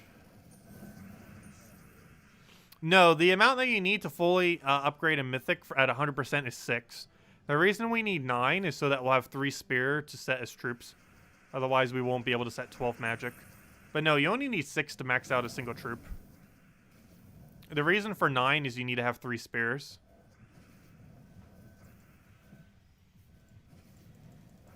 But 6 is to upgrade, 3 is to have 3 spares so you can go and you know, 3 spears so you can go and actually set them as your medals. Because if you use up every last initial you have, you won't be able to set as a magic bonus.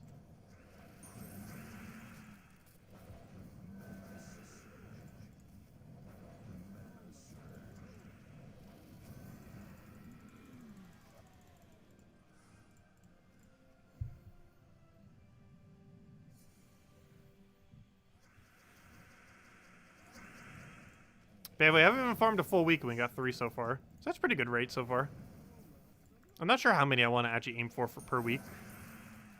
Definitely at least 3. I almost feel like I want to aim closer to 6 though, per week. What would 6 come out to?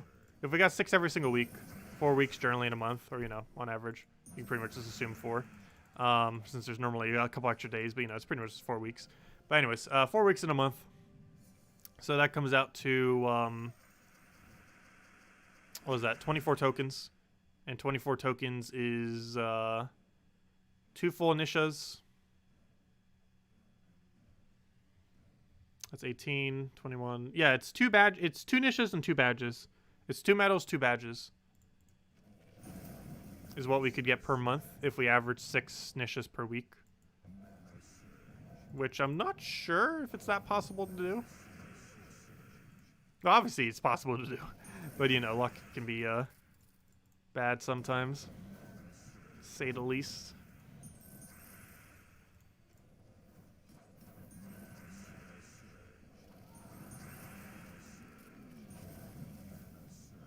But yeah, at that rate, we would easily clear 2 Nishas a month. So I think that would be our goal then. And if we get a little bit short of that goal, then we'd still get about 2 Nishas a month. Because as long as we aim for it, and even if we get a little bit short of it, there's leeway. There are 6 tokens of leeway. So, yeah, we might start trying to aim for that then. 6 Nishas every week. This week being an exception since we didn't get to grind a full week of it. Okay, I might need to start doing this Kingdoms. It takes too long to find a 20% when there's only 1. I'm not sure which one I should do, though. If we had to get rid of 1, I guess we would do Garrosh Knock. And just hope we don't get the 1 troop. Because aside from that 1 troop, it doesn't have too many other things that's too annoying. I think it has 1 other 25% revive. But the other ones, as far as quantity, have a lot more troops that could appear. But Garrosh Knock has the more annoying one in that it's literally guaranteed 100% chance if it appears to revive. You're less than 100 diamonds away from crafting a mythic. Should you wait for a specific mythic or craft the good mythic that is available? Or the first good mythic that's available? You normally want to wait. It depends how many mythics total you have right now. It also depends what you're kind of looking for getting a troop for. Like if you're looking for a good delve option, in which case you go Iron Gut. Or if you're looking to farm, in which case you get Ferris Raw. Or if you're looking for a PvP option, or, you know, anything for Guild Wars, like a Wild Queen. I don't know, it kind of just depends what you're aiming for, mode-wise. And then potentially taking the first thing that appears there for the mode. But, I don't know, it kind of depends what your goal is. Or if you have one really specific mythic you want to build around or just use as a team. That basically comes down to personal preference if you want to wait for one or not. Because it can take upwards of 2 months sometimes for a mythic to rotate back around. Which by that time you almost have enough to go craft another mythic. But I don't know, I would say set your eyes out for a few different ones. And if any of those few that you want comes around, just take it immediately.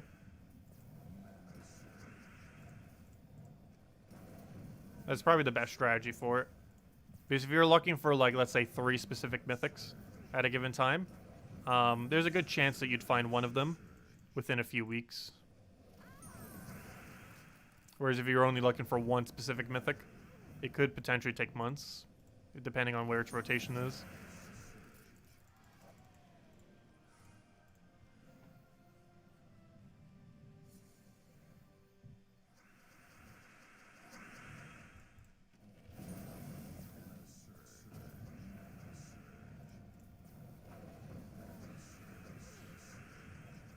Also, sometimes it's worth waiting if a really good mythic's about to come out to potentially try crafting that, even though it could take a little while before it rotates around. Like, for example, if you really, really want this next mythic that's coming out next week, 1 week from today, but you don't end up getting it off of keys during that week, you could potentially wait till it rotates back around in Soul Forge and get it then. The only problem with that is that could potentially take about 3 months. So by that time, if you're like really close to getting to a mythic, you'd probably go for a different one. Because at that point, you'd almost be able to get a whole nother mythic. But it's worth trying to align your total amount of diamonds to sometimes. Like, let's say you currently have like 1,000 diamonds at this exact moment in time. Well, obviously, your situation's slightly different right now. This is a hypothetical. If you had like 1,000 diamonds or so right now, and a really good mythic's about to come out, like the one next week, you would potentially want to go and wait, hold all your diamonds, and then once you finally have 4,000 diamonds from there, that would be about the time when the mythic would be in rotation. Is the code already used up? Wow, that code went really quick if it's already dead. It hasn't even been up for 5 minutes, I don't think. Unless I've been talking so much, I've lost track of how long 5 minutes is. But, yeah, it's very, very quick. If it's already dead.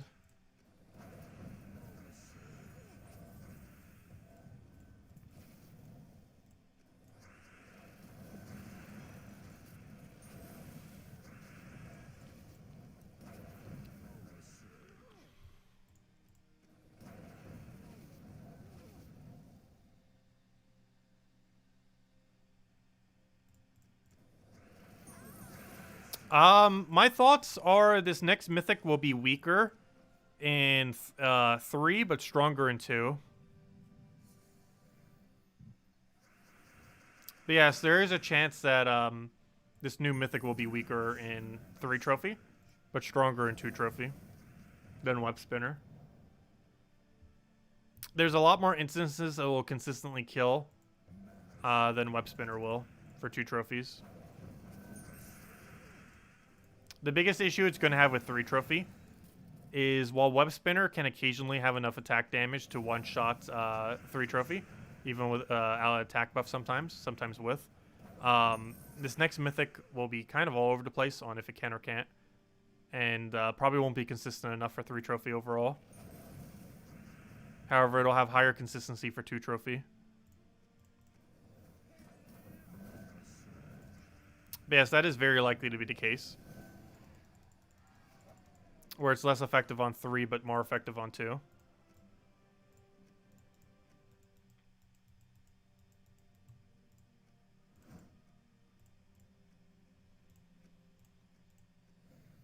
Any hero weapons loop well with the next mythic? Well,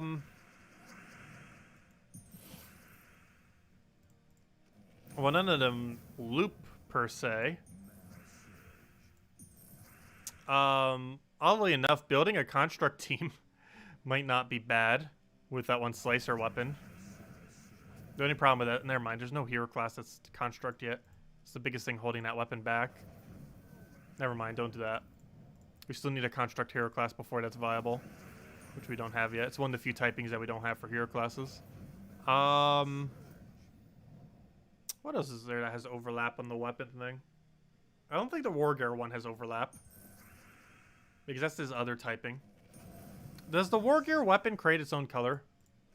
If it does, that would probably be very broken for the mythic. That's the only other thing I could think of that might work. Let's see. Let's cover all the categories. Construct's probably out of the question because there's no construct hero class. Wait, isn't there no Wargear hero class as well? Fail. Never mind. So there's 2 of them that don't have it. So what kingdom does it reside in? It resides in Wild Plains. Does Wild Plains Oh, I think it does. Wasn't Wild Plains one of the ones? It was either Wild Plains or Taurus fed into itself. Hold up. If the Wild Plains weapon feeds into itself, this could actually be really broken. No, it doesn't. It was the other one. Nope. Never mind. Yeah, this wouldn't be viable to use with it then. Nope, it's the other one. I believe it's the Taurus one that does it, if I'm not mistaken. Which would not work for this. Oh no, it wasn't that one either. I could have sworn there was one related to that fed into itself. But yeah, I might have been thinking of Rage Weaver. I don't know. But, yeah, Rage Weaver wouldn't work for it. Because it doesn't have the typing synergy. Because it doesn't count as a Taurus. I was just thinking Kingdom synergy. To do with Wild Plains. But nope. Oh, and there's the code, of course. Where were we? What kingdom were we doing? There it is. Direct zoom all the way in the corner there. Hiding on us in the corner. Do we know an Iron Gut will be in Soulforge? Nope. Though I haven't checked the current rotation for a while. Let's see. Has he happened this rotation yet? Let's go check. Easiest way to check is go to terransworld.com and go to Soulforge history and see what's on current rotation. So you can see current rotation by whatever the last seen number is.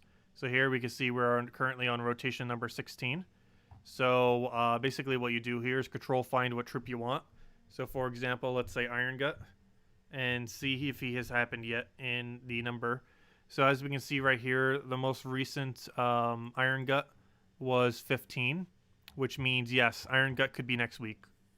It means he's still in rotation, which means he has to occur before the rotation resets.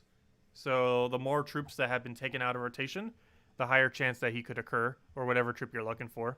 So yes, there is a chance Iron Gut could be next week or the following week, but sometime definitely between this rotation and the next one before it reaches next rotation. So you basically do that. And at this current moment in time, if whatever you search for is under 15 but not under 16, it is still available for this rotation. Yeah, I believe Wild Queen is as well. There's still a few really good ones. But yeah, Wild Queen, I'm pretty sure, is also potentially in rotation. Wild Queen... Did I spell Wild Queen wrong? But yeah, Wild Queen, last seen on... Yep, it was last seen on 15. Which means, yes, Wild Queen is also available. Gosh, we got a High King Iron Gut Fairish Ra Wild Queen week. We might get it again. Let's see, does Fairish Ra happen yet? Fairish Ra. Have you happened yet this rotation? Oh, Fairish Ra already happened. However, yeah, we still have Wild Queen in play, and we still got Iron Gut in play. We still got some pretty good options, as well as maybe a few other things here and there. But yeah, Iron Guts and Wild Queen, the best Guild War troop in the game, and the best stealth troop in the game, are still available in Soulforge this rotation. So if you're close to getting 4,000 or already have it laying around, both of those are happening before next rotation, and next rotation is pretty soon. So it should be within the next month or less. So we'll see both Wild Queen and Iron Gut most likely. I wish there was a website that broke down the exact full list of everything still in rotation, so you don't have to like reverse the math on it and everything to figure out what on Nerf is actually in drop table potentially. I don't believe there's currently a single resource that does it. The closest thing is TJTimebomb, but it doesn't auto-compile what the missing things are. It only tells you what happens.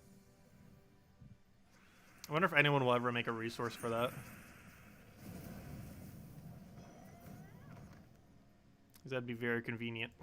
Because it's so annoying having to manually figure it out. Which is why I normally don't mention like everything that's still available. Because what you basically have to do is you have to take every single thing that has happened and reduce it from every single thing that has not happened. And basically that's what could potentially happen then. But it takes quite a bit of time to do. Every single time you want to figure it out.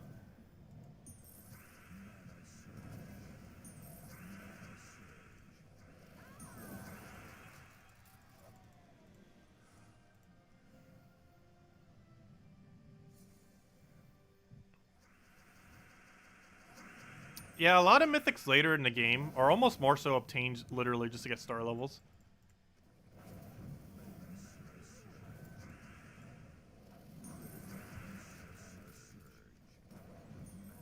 Because it's really important to have one mythic for every kingdom.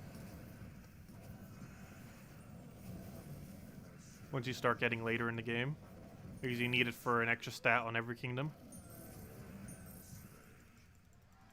Once you have like upwards of 15 mythics, it's probably worth considering just getting the best mythic from every single kingdom at that point. Just so you can start getting more 10-star kingdoms that you don't already have.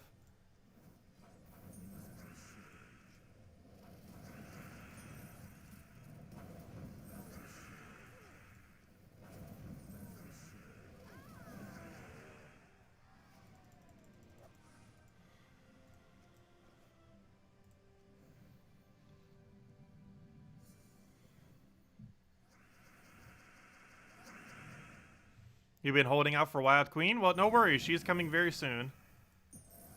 She could be next week. But she's definitely within about next month or so.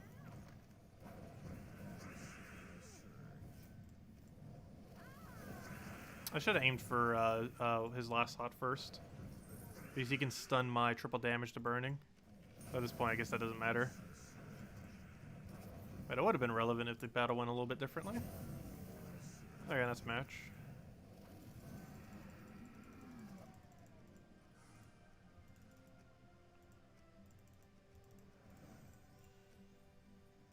Also, that's a business. I'm not sure why I randomly thought about that. But that's a business that I didn't really think about. That's actually probably going to go out of business quite a few locations. Movie theaters. Movie theaters already have a really, really tight budget to work with. I really hope my local movie theater in the mall doesn't shut down. Especially because half the mall is probably already shut down and out of business. But that was a really nice movie theater. I'm pretty sure that one won't shut down. Some other ones might around my area, which might increase the price of that one. But there's a really, really nice movie theater by me in the mall that I hope will never shut down. Honestly, it's probably one of the better parts about Myrtle Beach, is just how amazing that movie theater is. Oh, there's quite a few other nice things about this area. But having that nice movie theater there is actually one of them. Let's see, I'll take that over. Not sure why that randomly came into my head. But yeah, movie theater business must be doing horrible right now. Because everyone's just streaming everything. And now they're going to have the habit of streaming everything rather than going to theaters. And most of theaters' income anyways are just from everything they sell in concessions. Which would be a lot less now.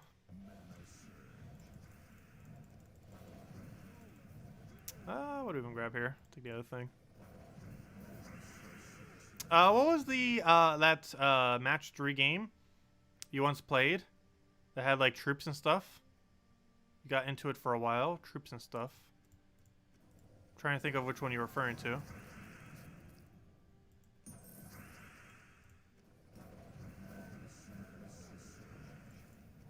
I'm not sure which one you're referring to.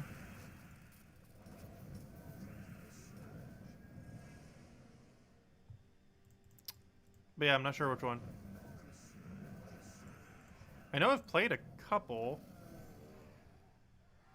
Oh, it's probably Puzzle Quest. Yeah, it was probably Puzzle Quest or Puzzle Quest 2. Well, I played a couple others. I'm pretty sure those aren't the ones you're referring to.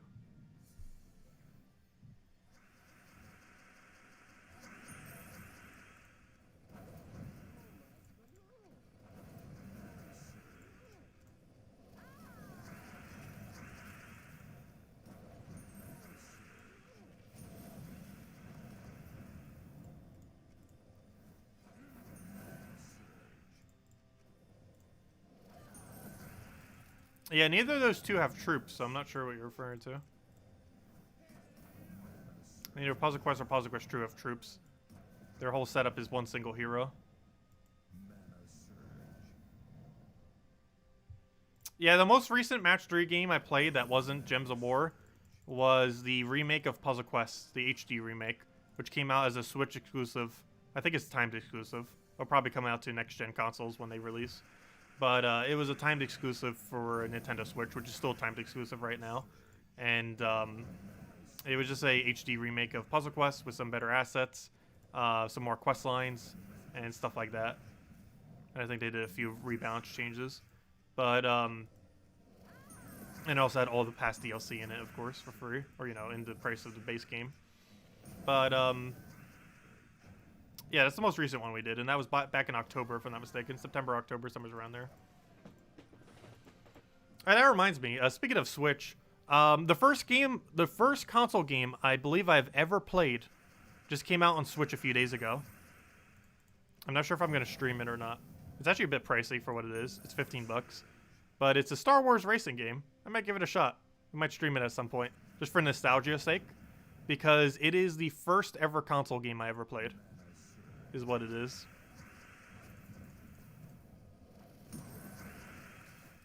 And it was released on N64 originally. I think it was on a couple other consoles too, but I played it on N64.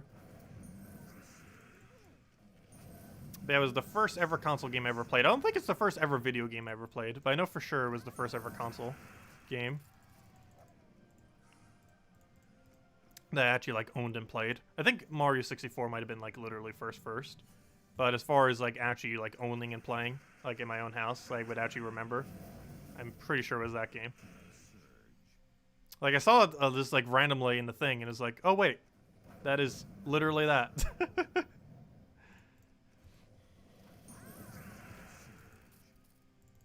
Let's see. Throw that down.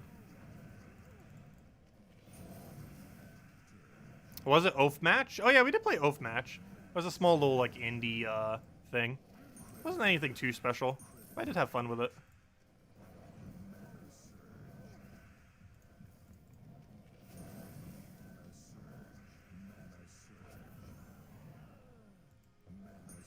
I helped them do some beta testing for it too. Found many very game-breaking bugs. They actually had like an overwrite. Oh wow, we got another Nisha. Nice. They had some kind of overwrite glitch in it where you could actually completely delete items in the game. It's kind of funny.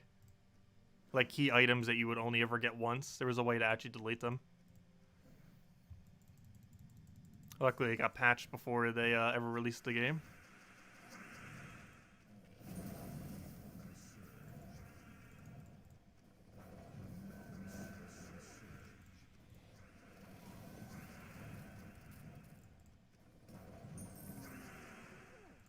Yeah, I never did do 100% completion on that game.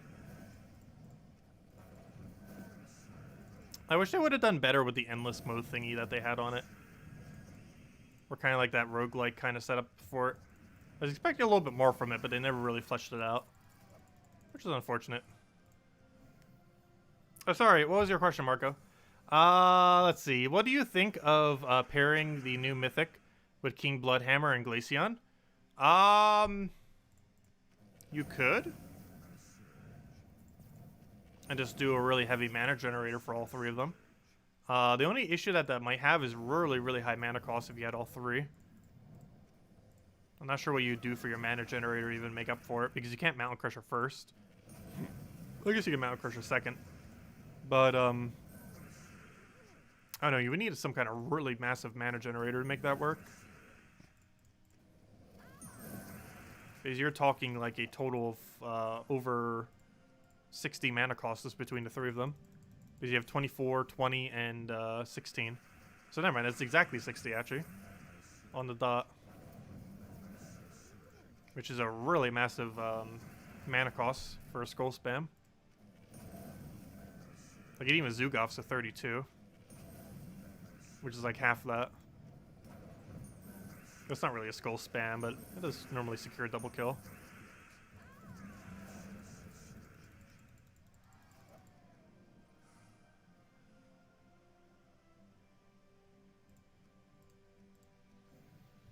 Yes, the creators of Puzzle Quest Galactrix are the same developers that did Gems of War, that is correct. Same as the Puzzle Quest games, like Puzzle Quest 1 and 2, as well as the HD remake. Same developers as Gems of War.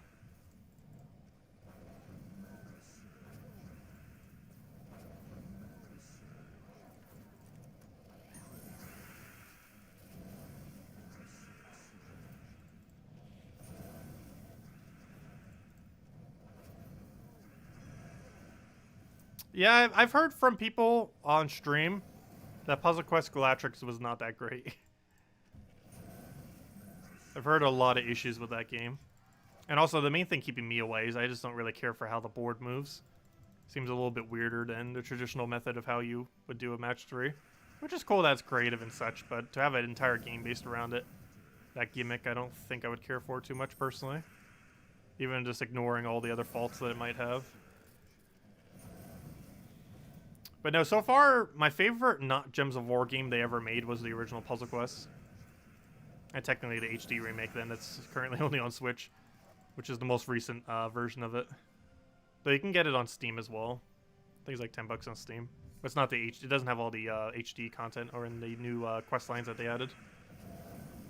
And they added quite a few. Like initially I thought it would just be kind of something small as far as what they added, and well, it's not like this massive thing. There's still about 100 additional battles at the end of the adding, as well as a lot more unique enemies and several more unique items to the game. And of course the HD remake and the rebalance. So I had a decent amount of new content. Oh, they also added 5 new hero classes, if I'm not mistaken. And we've been running with the hardest one, which was Blood Mage. I still never finished that run yet. We'll need to do it sometime. The only problem with Puzzle Quest, and almost every Match 3 game, but particularly Puzzle Quest, is the pacing of the game is so much slower compared to Gems of War. Like, Gems of War is absurdly quick pacing. Puzzle Quest is very, very slow paced, at least relative to Gems of War.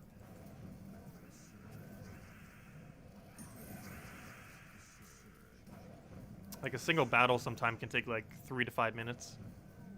Whereas the average battle in Gems of War, at least when we're doing like this kind of methods, like what, 30 seconds? 50? Like a minute tops?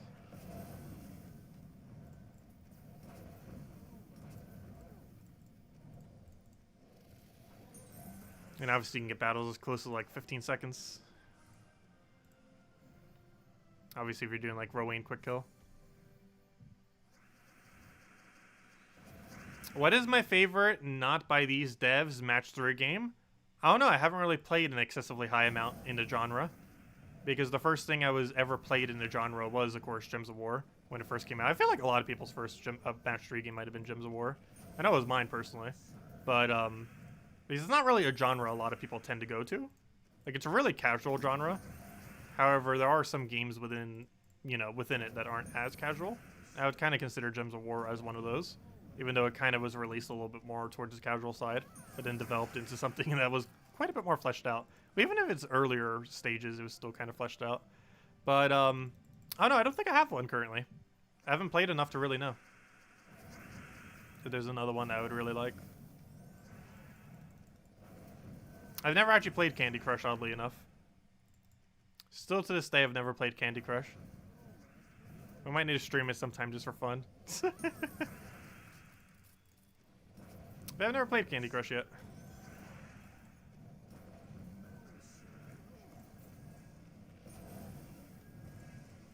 I don't think I would like it as much. Like, the main thing I like about Match 3 games is not the Match 3 game itself necessarily. Like, I like the strategy that's involved in it, because there's a lot of probability in a Match 3 game, generally. Or at least in one that kind of set up like this. Some Match 3 games, depending on how they do their board, might be different. But, you know, like more of like a kind of standard board. Has a lot of probability with it, as far as with various moves. But the main thing I like about it is the RPG aspect. It's one of the reasons why Puzzle Quest 1 was my favorite of all the not Gems of Wars Match 3s. Just because it had a really fleshed out RPG system. At least relative to most of them. And that's probably the main thing that I really like about them. Gems of War even lacks on that to some capacity. It has enough diversity in other areas that it makes up for it.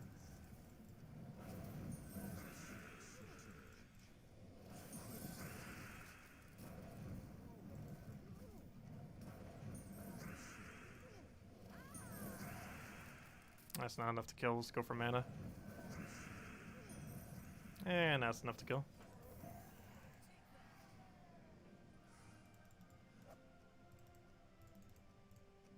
That's kind of funny. My mom actually played Candy Crush for a while. I think at this point she's 100% stopped it though. Mostly because ever since I got her a new computer with Sims 4 for back in November, that's like all she's been doing for gaming. Like, obviously, she's not actually a person who games. She's definitely, like, the literal definition of a casual gamer. Like, Candy Crush, Angry Birds, Sims. Like, if you got the cookie-cutter definition of a casual gamer, that's, like, all she plays. But all she does these days is Sims 4 for, like, the last 7 months, ever since I got it for her. Like, she doesn't do anything else gaming-wise. It's just Sims 4. And I feel like that's one of the reasons why Animal Crossing actually got pretty big, too. Because a lot of those people are literally just, they just literally got to switch just for just for Animal Crossing. Like, that's pretty much the only thing they do. And they might get a little bit into Pokemon because it has a little bit of that casual overlap. Maybe a few other things. But, yeah. There's probably a really high amount of people underneath that category that, like, literally got to switch just for Animal Crossing.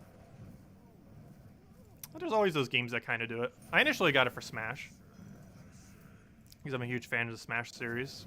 So I just skip over the Wii U version because Wii U was like the biggest mistake Nintendo ever did in the history of their entire company. Let's see. We'll throw that down. Yeah, Mario Maker's not bad. I don't feel like I've been playing it too much. My biggest issue with Mario Maker, while it did for a little while kind of break that mold, it still has the issue of I'm not a huge fan of sandbox games.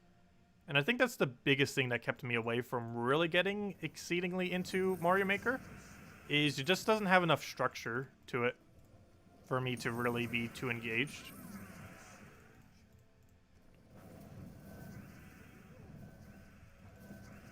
Because there's normally two things I like in a game. If it has a really solid economy in the game, and if it has a really fun grind. Those are probably like the two biggest things I actually enjoy in a game, oddly enough. And any game that can do both, I generally like a lot. There's still other games I play that have neither of those two things. But obviously more storyline-based games. But generally speaking, the games I absolutely like the most are actually ones with good economy within the game, while also having a good grind. Anything that can cover both of those, I tend to like. And also any that ideally, any kind of game where you basically start off from a certain point, and you pretty much only get better if you get better, I also like. Which generally is roguelikes and a few other genres. Anything set up like that. One other thing that's kind of set up exactly like that too are MOBAs. So one of the reasons why I normally like multiplayer online battle arenas is because they're kind of set up like a roguelike. Obviously not with permadeath or anything like that, but at least in the sense that you pretty much start off on an even footing unless the game's pay to win. And you basically only get better if you have, if you get better actually at the game. And then it just gets completely reset every single time. And then you get started back on even footing. Do we have a kill here? We should. Go skulls. Get our skulls. Feels so weird not being able to instant kill. But there we go. Struggle finding a doom. Honestly, they're almost worse than those revives. At least with this team anyways.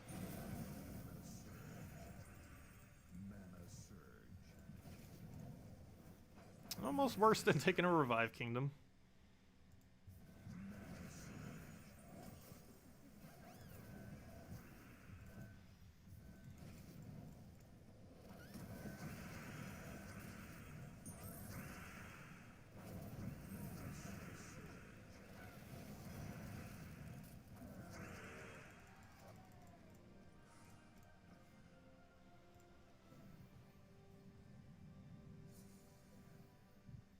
I'll say I shave my beard.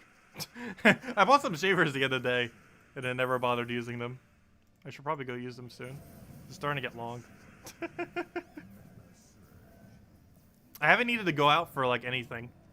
Which is why I... Like, normally if I, like, need to for something, it's like, okay, yeah, let's go shave for that. But I haven't needed to. So it's been a while now. Which is my quarantine mustache now. Since the beginning of quarantine, I have actually not shaved my beard. I think the last time it was March, if I'm not mistaken. So pretty much the entire coronavirus, or at least the peak of it, I've had a beard.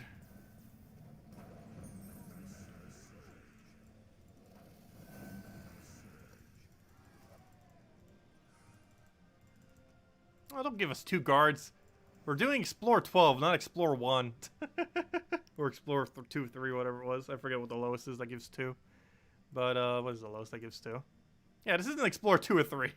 Why give us double guard? It's such a fail. If we wanted double guard, we'd go to Explorer 3. Okay, let's go to Broken Spire.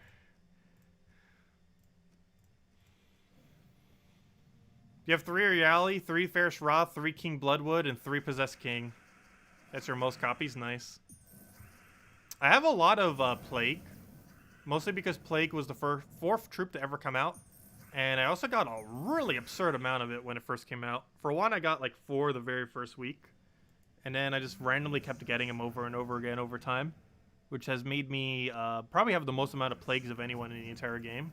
Or at least one of the highest. I'm pretty sure very few people would have higher. But I think we're sitting on 10 plagues. It's the only mythic I have in double digits. But I'm pretty sure we're sitting on 10 plagues. Which is potentially the most amount of plagues any one person has. It might be the only troop in the entire game that we have the most copies of. There might be someone who has like an absurd amount of like 20 of every mythic or something. They've gotten really high amount of keys, you never know. But yeah, if I go to sort by, where to go?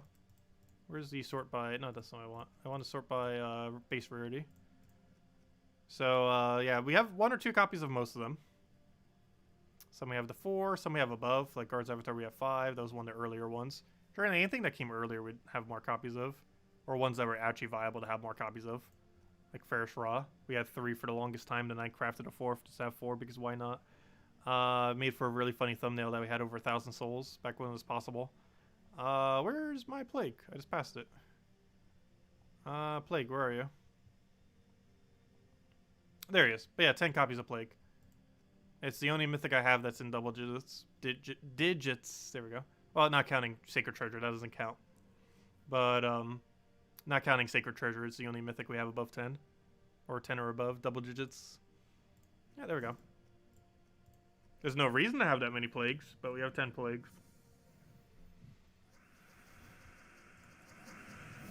Oddly enough, I have not gotten a single plague during the coronavirus. Let's see. I'll take that over.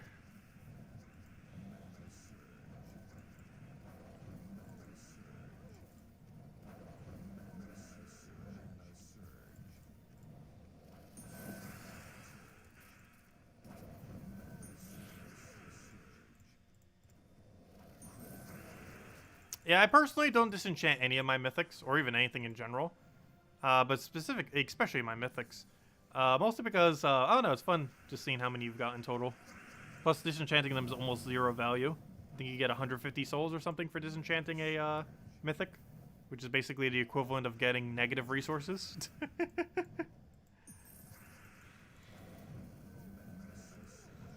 But, yeah, disenchanting legends and mythics is exceedingly bad value. I wish they would rescale it and give some amount of shards or diamonds or something. Like, I wish legend and mythics gave you 10% of the cost in diamonds to craft it. Or shards. So something like a legend giving 80 diamonds and something like a mythic giving 400 diamonds. I really wish they would do that. Disenchanting has not been tweaked ever. How it's done has been tweaked, but the resource amount that you get has never been tweaked. Which is pretty absurd, because the rate at which you can farm souls in the current state of the game is around, I'm not even joking, about 500 times quicker than when the game first came out. Like, the soul farm rate at one point in the game was like 100 per hour. Like a few hundred per hour or so. Yeah, actually, let's see.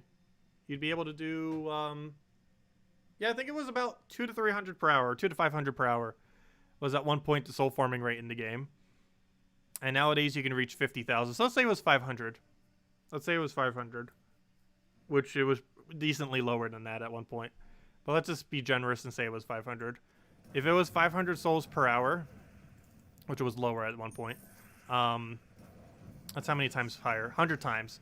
That means the current rate of soul farming is 100 times quicker than like 5 years ago. Actually, a little bit over 5 years ago. And disenchanting has not been changed since. Despite soul farming being anywhere from like 50 to 200 times higher currently than it was when it first started.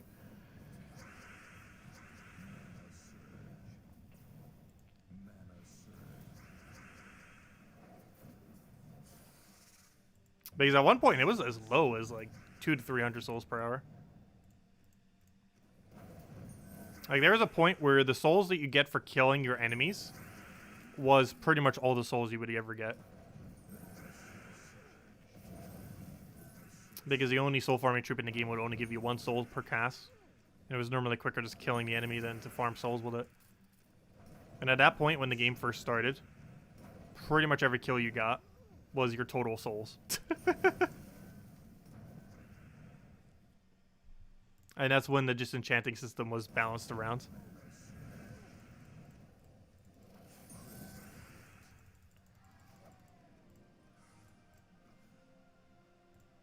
And as you guys know, that soul amount is very low. We had even less bonuses then. But in the current state of the game, you get like, what, 11 souls per hour? I mean, per battle, I mean. Somewhere's around there. And back in the day, that would have been closer to 8. Because I think the only bonus you could have had was the 100% soul bonus off of Celestial Armor. Because definitely didn't even exist at the time. Plus, it was the same bonus even if it did. Also, VIP bonuses didn't exist at the time either. So literally your only bonus would have been Celestial. Actually, at one point, for the few months that that game first started, like the first month or so, it didn't even have armor bonuses either. So it was even lower than that. Oh, I don't want that one. I should probably just do them already, though. They're just going to stay there forever. All in their little corner huddled together.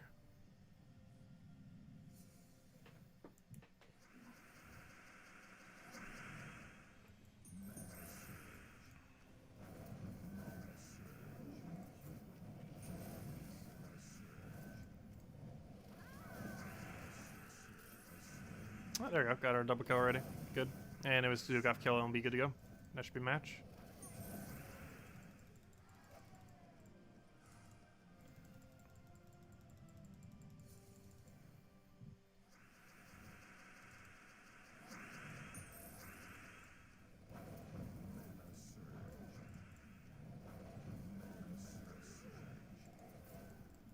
What do we even go for here? We'll go for that first. Get a skill reduction out of the way so we can get going. Grab our explosions. Take out the purple that we need, and then we just destroy everything, and then we should be good to go.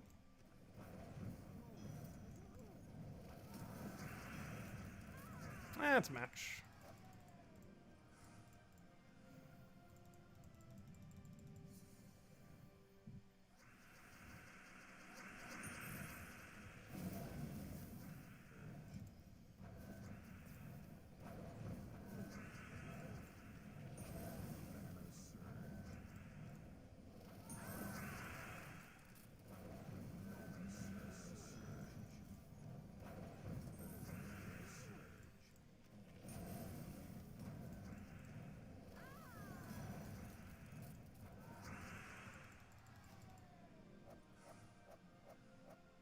Are you certain that 20% bonus applies past the first battle? What do you mean? The 20% bonus is not to your stats. The 20% bonus is to the amount of shards you get.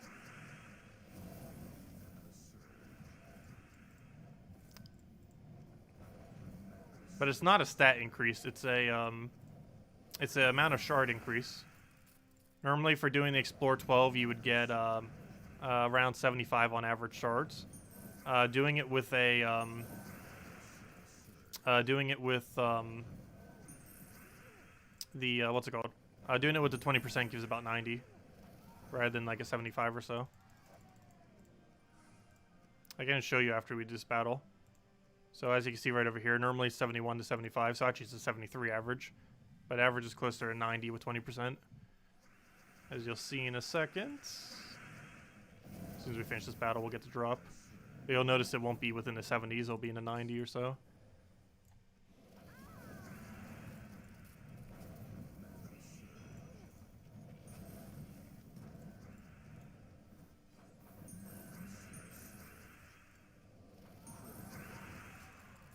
Yeah, let's see the shard drop number right here is 88. Bam. The 20% applies to this. That's the whole point of the 20%, is to get the higher amount of myth stones. Because we got 88, whereas normally it would have been 71 to 75. With 20% bonus, it was able to go a bit higher. Also, this offer is really bad, by the way. Don't get it. Wait till, I don't know, generally Vault Event's always the go-to one. Sometimes there's some other good ones. That is not one of them, though. Forgot I didn't even make any mention of it this stream. Yeah, it's pretty bad. Don't go for it. It'd be pretty bad. Okay, anyways, let's see. I'll throw that down. Grab our explosions. Get our destroy in there. Get our Zugaf.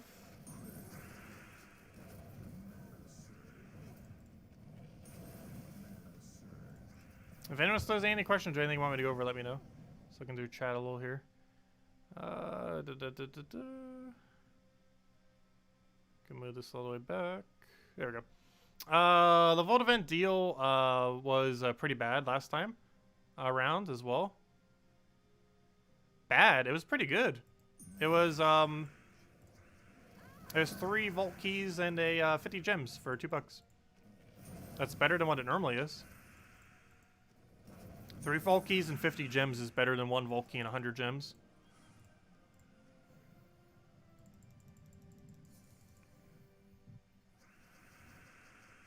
I personally value a vault key at about 80 gems. Obviously, its actual loot is really luck based, but based on every drop it has, I would value it on average at about 80 gems or so, even closer to 100. But I'd say about 80 overall. But even assuming 80, it comes out to overall better gem value with 2 vault keys than it does with the additional 50 gems. Like, I would much prefer having 2 vault keys than 50 gems. If I could infinitely convert my 25 gems into vault keys, I would do that near infinitely. And that's basically the equivalent of the difference with that pack.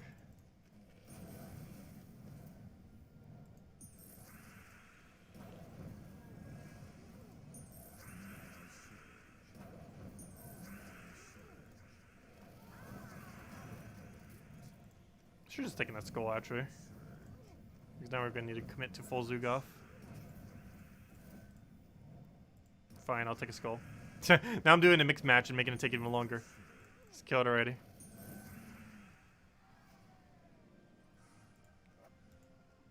Yeah, I got no blues at all during last Vault event.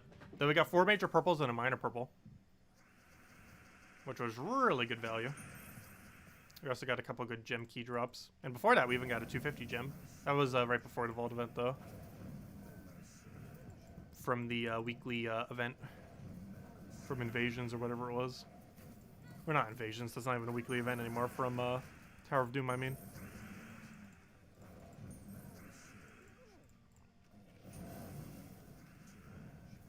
You wouldn't be surprised if they secretly nerfed blues. I'm pretty sure it's still the same rate. But you never know. But last I recall, it's about a 15% chance. Approximately. Exact rate could be slightly off from that. It's about 15%.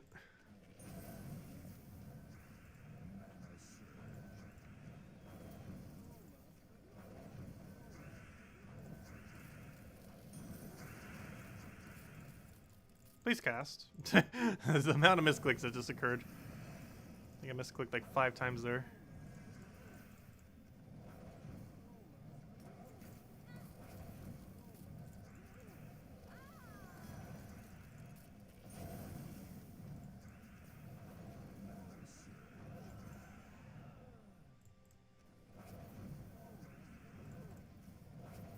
There we go. And a nice Zugoff.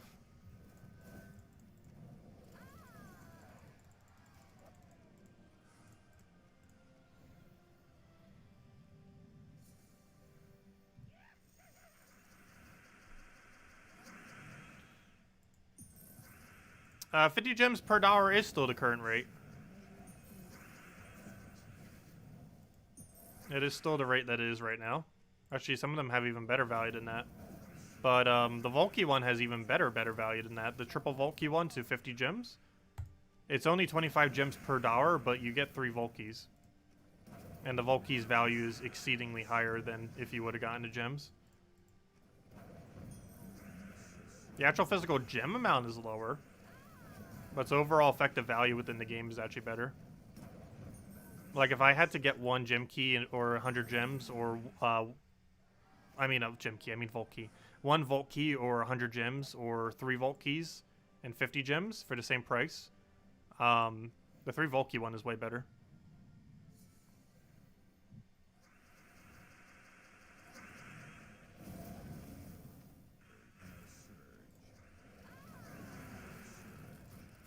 I was just mentioning earlier how we almost like never get frozen.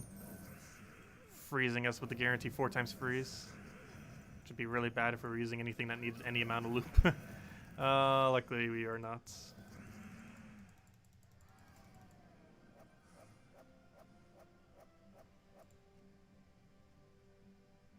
The best way to technically open for new mythic is seal keys, because they have the highest chance of dropping a mythic of those key numbers. Or, you know, of those specific keys. However, I normally do it in order of gem key, glory key, and seal key, which might seem really weird that I saved technically the best one for last.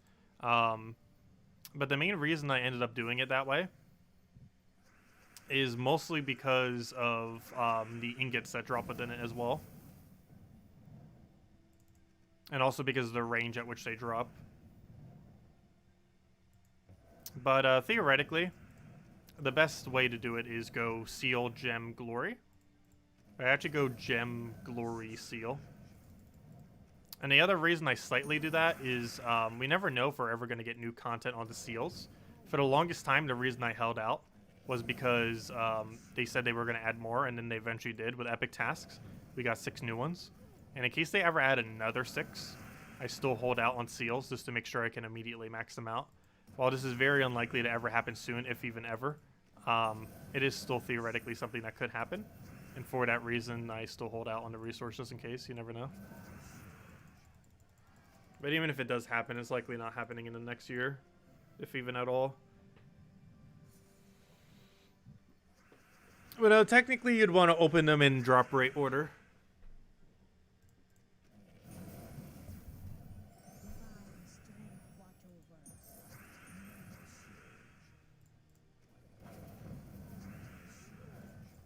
There's almost really no bad strategy for what order you do them in overall, though. End of the day, you'll be opening them all for their drop rate anyways. I guess it kind of depends on if you need to upgrade Glory or Ultra Rare Troops still. Because if you still need to upgrade Ultra Rare Troops, Gem Keys are the best. If you still need to upgrade Rare Troops, then Glories are the best to do first. And if you're just looking for starting with the best rate, Seal Keys would be the best to do first. So they all have their different benefit depending on what you're trying to aim for to try to get it done. But it really just depends which way you want to go about it.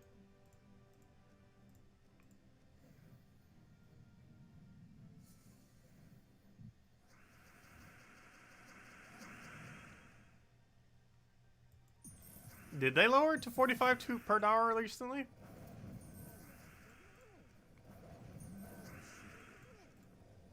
And I'll go double check that one pack. I'm pretty sure it's been 50 still. Most that I recall has been at a 50. Some of the other packs are like the seal key ones are a bit lower just because there are, guild key ones, are a bit lower. I'm gonna call that key like every other name other than its actual name. But the guild key one, they have slightly lower just because it's already such good value. But most of the other ones have been at 50. Oh yeah, you're right. This one is not at a 50. They lowered it some. I wonder if they did that because they buffed the other thing. Or this is just a few time off thing. Oh no, we'll see if it pops up again. But yeah, they buffed the amount of gems that daily gems give. So I wonder if they deliberately lowered all the other ones to make daily gems seem slightly more worth it. Because the biggest issue before is that all the flash offers had more gems in it than daily gems, and they gave it instantly. They might have tweaked it so daily gems now has the highest amount of gems rather than the other thing, to make it actually worth going for daily gems, technically. Though we'd have to see more packs to know for sure. Because some of them just have different value. But yeah, for the longest time, they've been averaging around 50 per $1. It's kind of been the exchange rate for them, which is still extremely pricey. You normally do it for the other loot, not necessarily for the gems. Even though the gems is part of the reason why.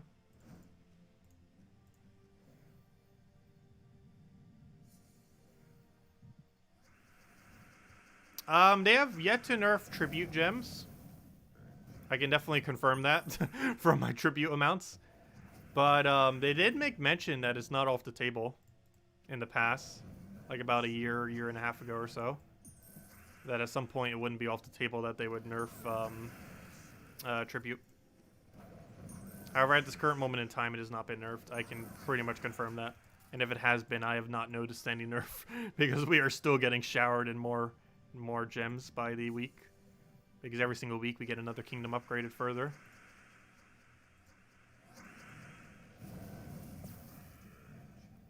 Wait, what did they nerf in VIP chests? VIP chests have already been useless for the last 2 years. What did they nerf in it?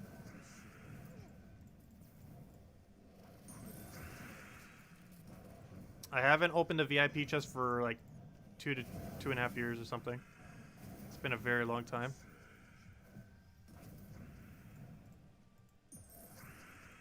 They pretty much stopped being meta around the time when kingdoms stopped coming into the game. New kingdoms. I don't think they've been viable since. When were VIP keys 1.6 per mythic? I don't recall them ever being that high.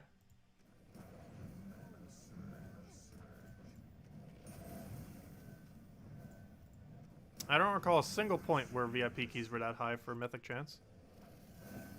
Internal data that was accumulated from the community might have been that high, but that was never at any point the official rate.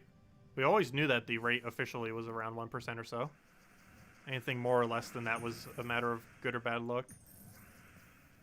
I don't recall it ever officially being over 1%.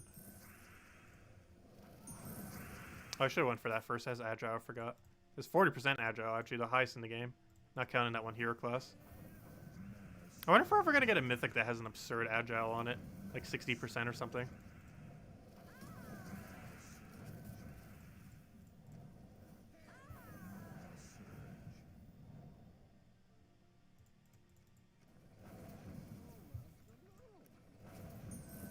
Yeah, the gem key one might have happened.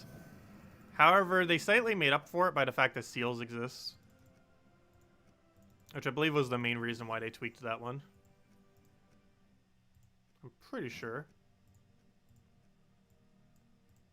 You also have to keep in mind, key amounts in general are also way higher in the current state of the game. The only time they were ever higher was when that one really broken gem method existed in the game. But that was nerfed after not too much time. But, the current amount of keys that exists is pretty much the highest that have ever existed. Not counting the peak of when gem farming and guilds were possible. That was a very short duration. I think it was only a few months when that really broken gem amount was available.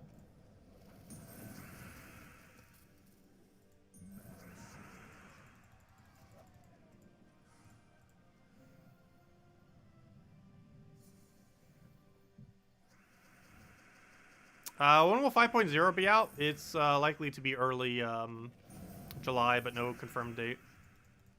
We'll have to wait and see, but early July is the most likely time.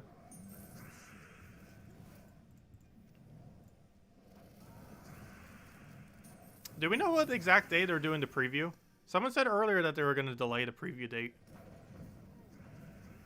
Does anyone recall if they've actually mentioned an official date yet for that? Because while they might not have released a patch date yet, they might have released a preview date.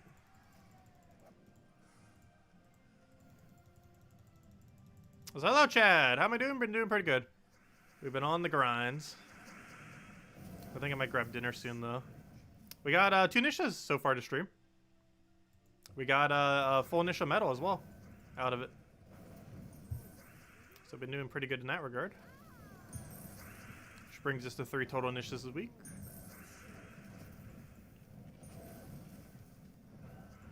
Oh, I was about to use that. Actually, we could lose if we're not careful here.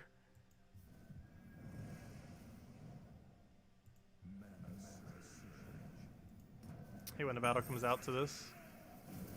Makes it very strange. Alright, let me go kill that out. Ooh, that's a big miss.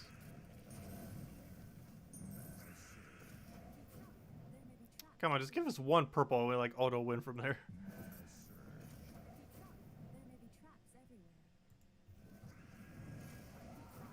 Oh, we got our 1 purple, a little late though. We can still use Leprechaun for decent value. Not as good though. Gosh, what on earth is this battle? It's going so horrible. He might kill my last slot. We just lost! Hey, we finally lost the battle. To all things, we lost this thing that has like infinite cast.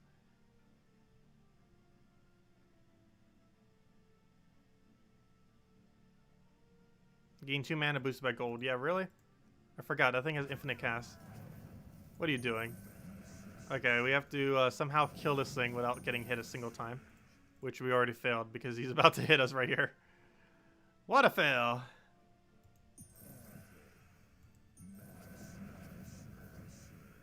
Could you imagine if we somehow won this? Did he just agile my skull? Yo, all he has to do is poke us. If he just gets like any mana and then hits us.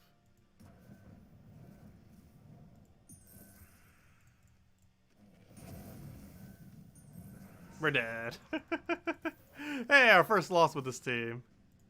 No. I must stay here. I must get our 20%.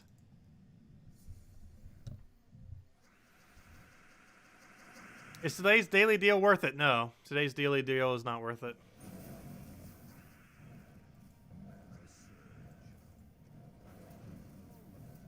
Hello, Anvint. Welcome. Right, let's kill that first. I'm not dealing with her again. Just in case.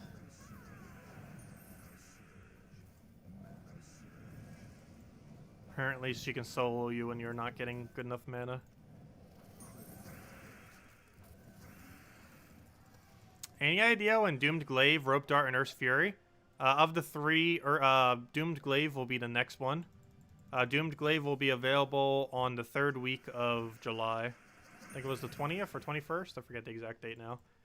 But whatever the 3rd event week is in July, it's like around 21st. Whatever that Monday is around that point is when we get Doomed Glaive. I'm not sure about the other two. But Doomed Glaive will be the next one of those 3. That'll be brought back into the game. I believe so, unless I forgot about the other 2. But I don't think they're coming up next.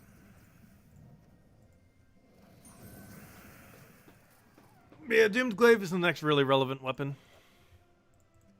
And it's basically a month from now.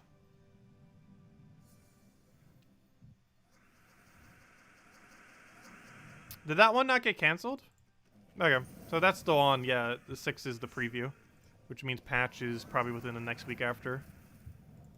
Potentially even the same day or the day after, but definitely within that week. Which works out perfectly.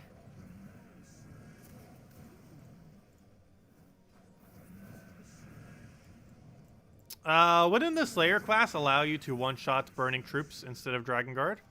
Yes, but it's riskier because it has a much higher chance of dying.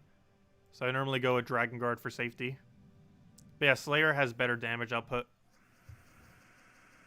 Slayer, I believe, has actually the highest damage of any hero class we could use for this team. But the problem is it dies too quick in many instances. If you're looking to just try to get it done, it's one of those situations where it has a quicker max win, but a slower average win. The quickest win it can get is much quicker than this win. However, its average win is, like per hour, is slower than what we're using right now. Because it has a really high consistency of dying.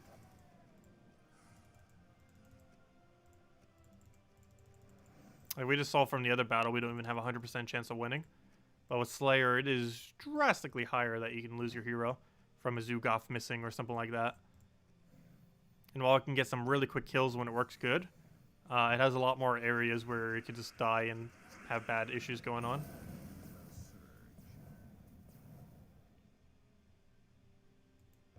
Whereas this can pretty consistently get out of bad situations. Except for that one that we literally just lost. But that's the only one we've lost in all this time.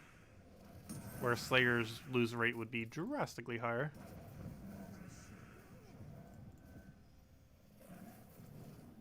Oh, you just took silence on that. Really? I guess silence or mana drain. He had a 2 out of 3 chance of doing something that would have been annoying there to my hero. Actually, even attack steal, I guess, would have been annoying too. So I guess it's almost good that he didn't go for attack steal. There we go. Oh, for random RNG.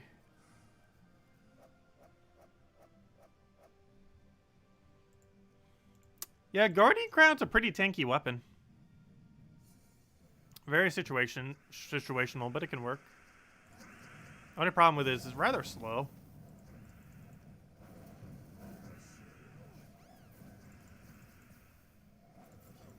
I got rid of that bless just so that he doesn't have immune to burn, so we can actually hit him for high damage.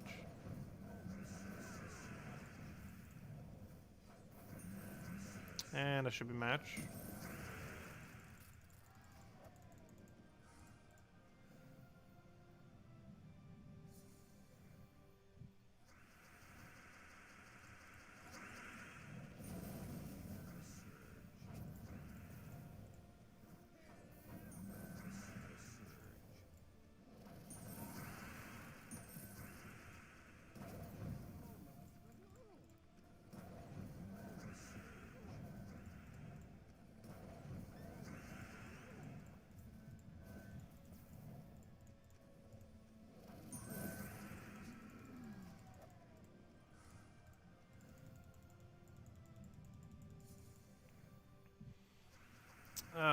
We'll take care. Grab that.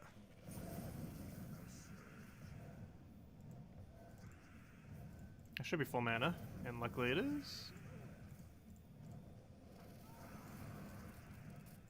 But if anyone has any questions, let me know. Because I think after next chest or so, we'll probably call it a wrap for now. Go grab dinner. Go from there. And of course, we'll be back later tonight and pretty soon, actually, at this point. 4.5 hours from now. We'll have another redeem code then as well. Can you please let me have my turn? Good. That'd been bad if we got mana drain on the last slot. Oh, whoops, we don't have the extra burning damage anymore. Whoops. That doesn't kill anymore. This will, though.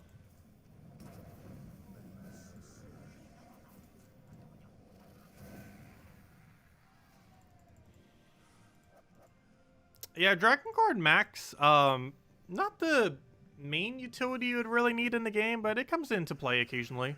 The most relevant thing about Dragon Guard is as 40% score reduction while having triple damage on burning. It is the only triple damage on burning troop that has score reduction like that. The other big benefit that it has for what we're doing right now, it starts with barrier. And while it doesn't regain barrier every single round like some other hero classes do, it does get to start with it, and for these quicker battles, that's normally enough protection to go through the battle. It also does still have additional skull damage because of that one protective tree that gives it barrier. It also has a what's it called? A 20% additional damage based on armor, and while that doesn't do too much, that does stack with the triple damage on burning.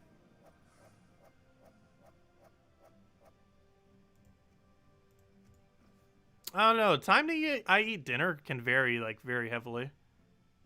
I eat dinner anytime from like 2 p.m. to like 11 p.m. The time I eat dinner is not consistent. That is for sure. Like the range at which I eat dinner is extremely wide.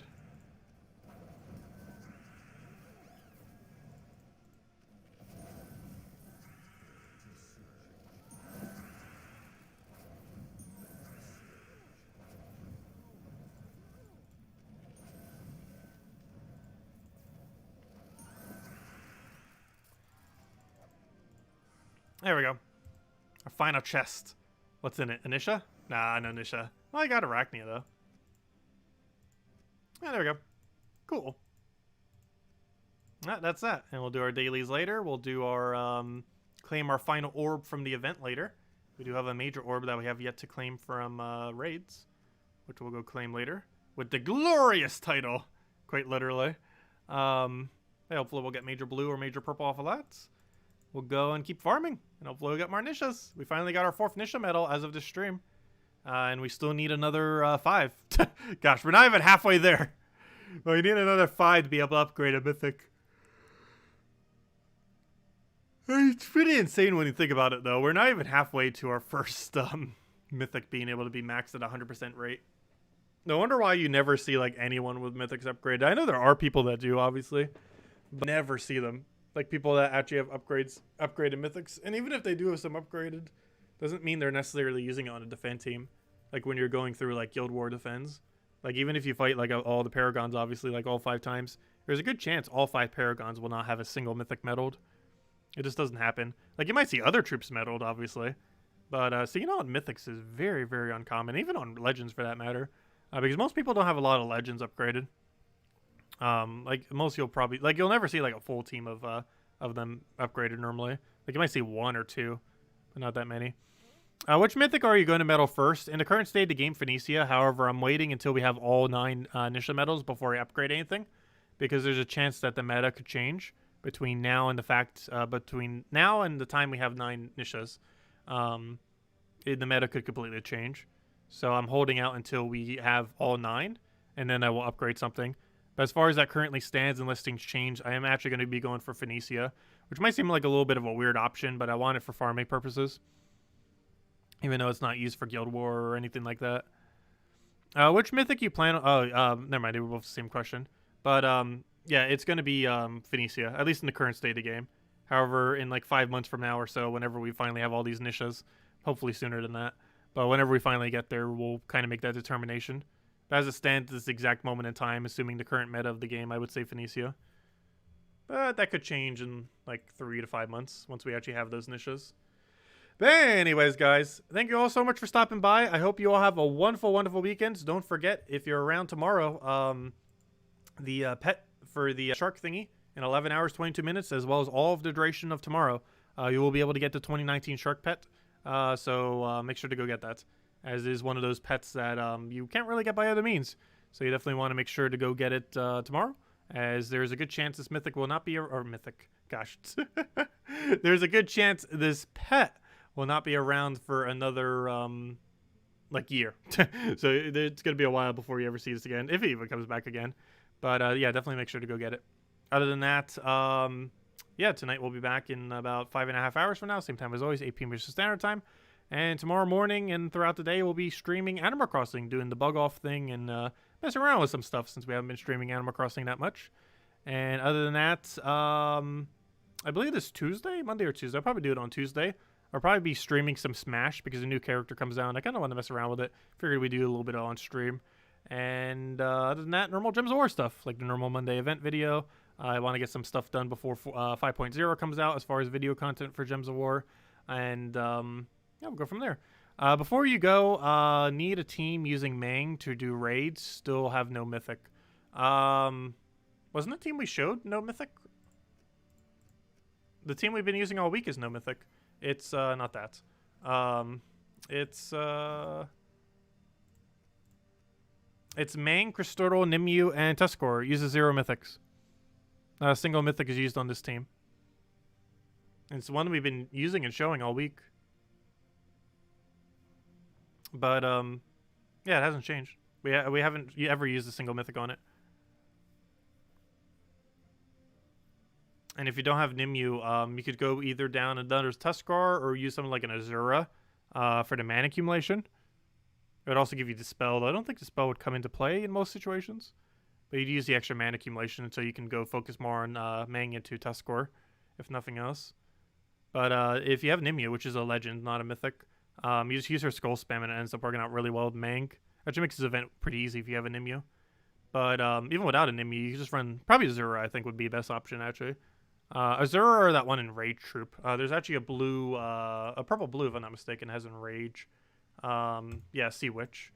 Sea Witch creates 8 blue and brown, submerge and rage and gain life to an ally. The only problem with that is you can accidentally get Zugoff triggered, but it would synergize pretty good with the Crysturtle and everything. But either that or Azura if you don't have Nimue, and that's all you would need. And it's pretty cheap because Mang is free. Crysturtle's a rare that you likely already have laying around. Nimue is a legend which you might not have. However, you can very easily get Sea Witch by throwing some shards. And Azura is literally free just from completing out the quest line. And Tuscarora you get from the event. So you can build it quite a bit cheaper. But Nimue is the way to go if you have it. Otherwise, there's cheaper alternatives like Azura. But yeah, it should be a pretty straightforward event for the most part. Pretty standard raids. And having a Skull Spam if you have Nimue makes it pretty easy compared to a normal week. But anyways, guys, I'm going to be heading out for now. Hope you all have a wonderful, wonderful weekend. We'll catch you guys soon. And yeah, thanks for stopping by. Goodbye, everyone.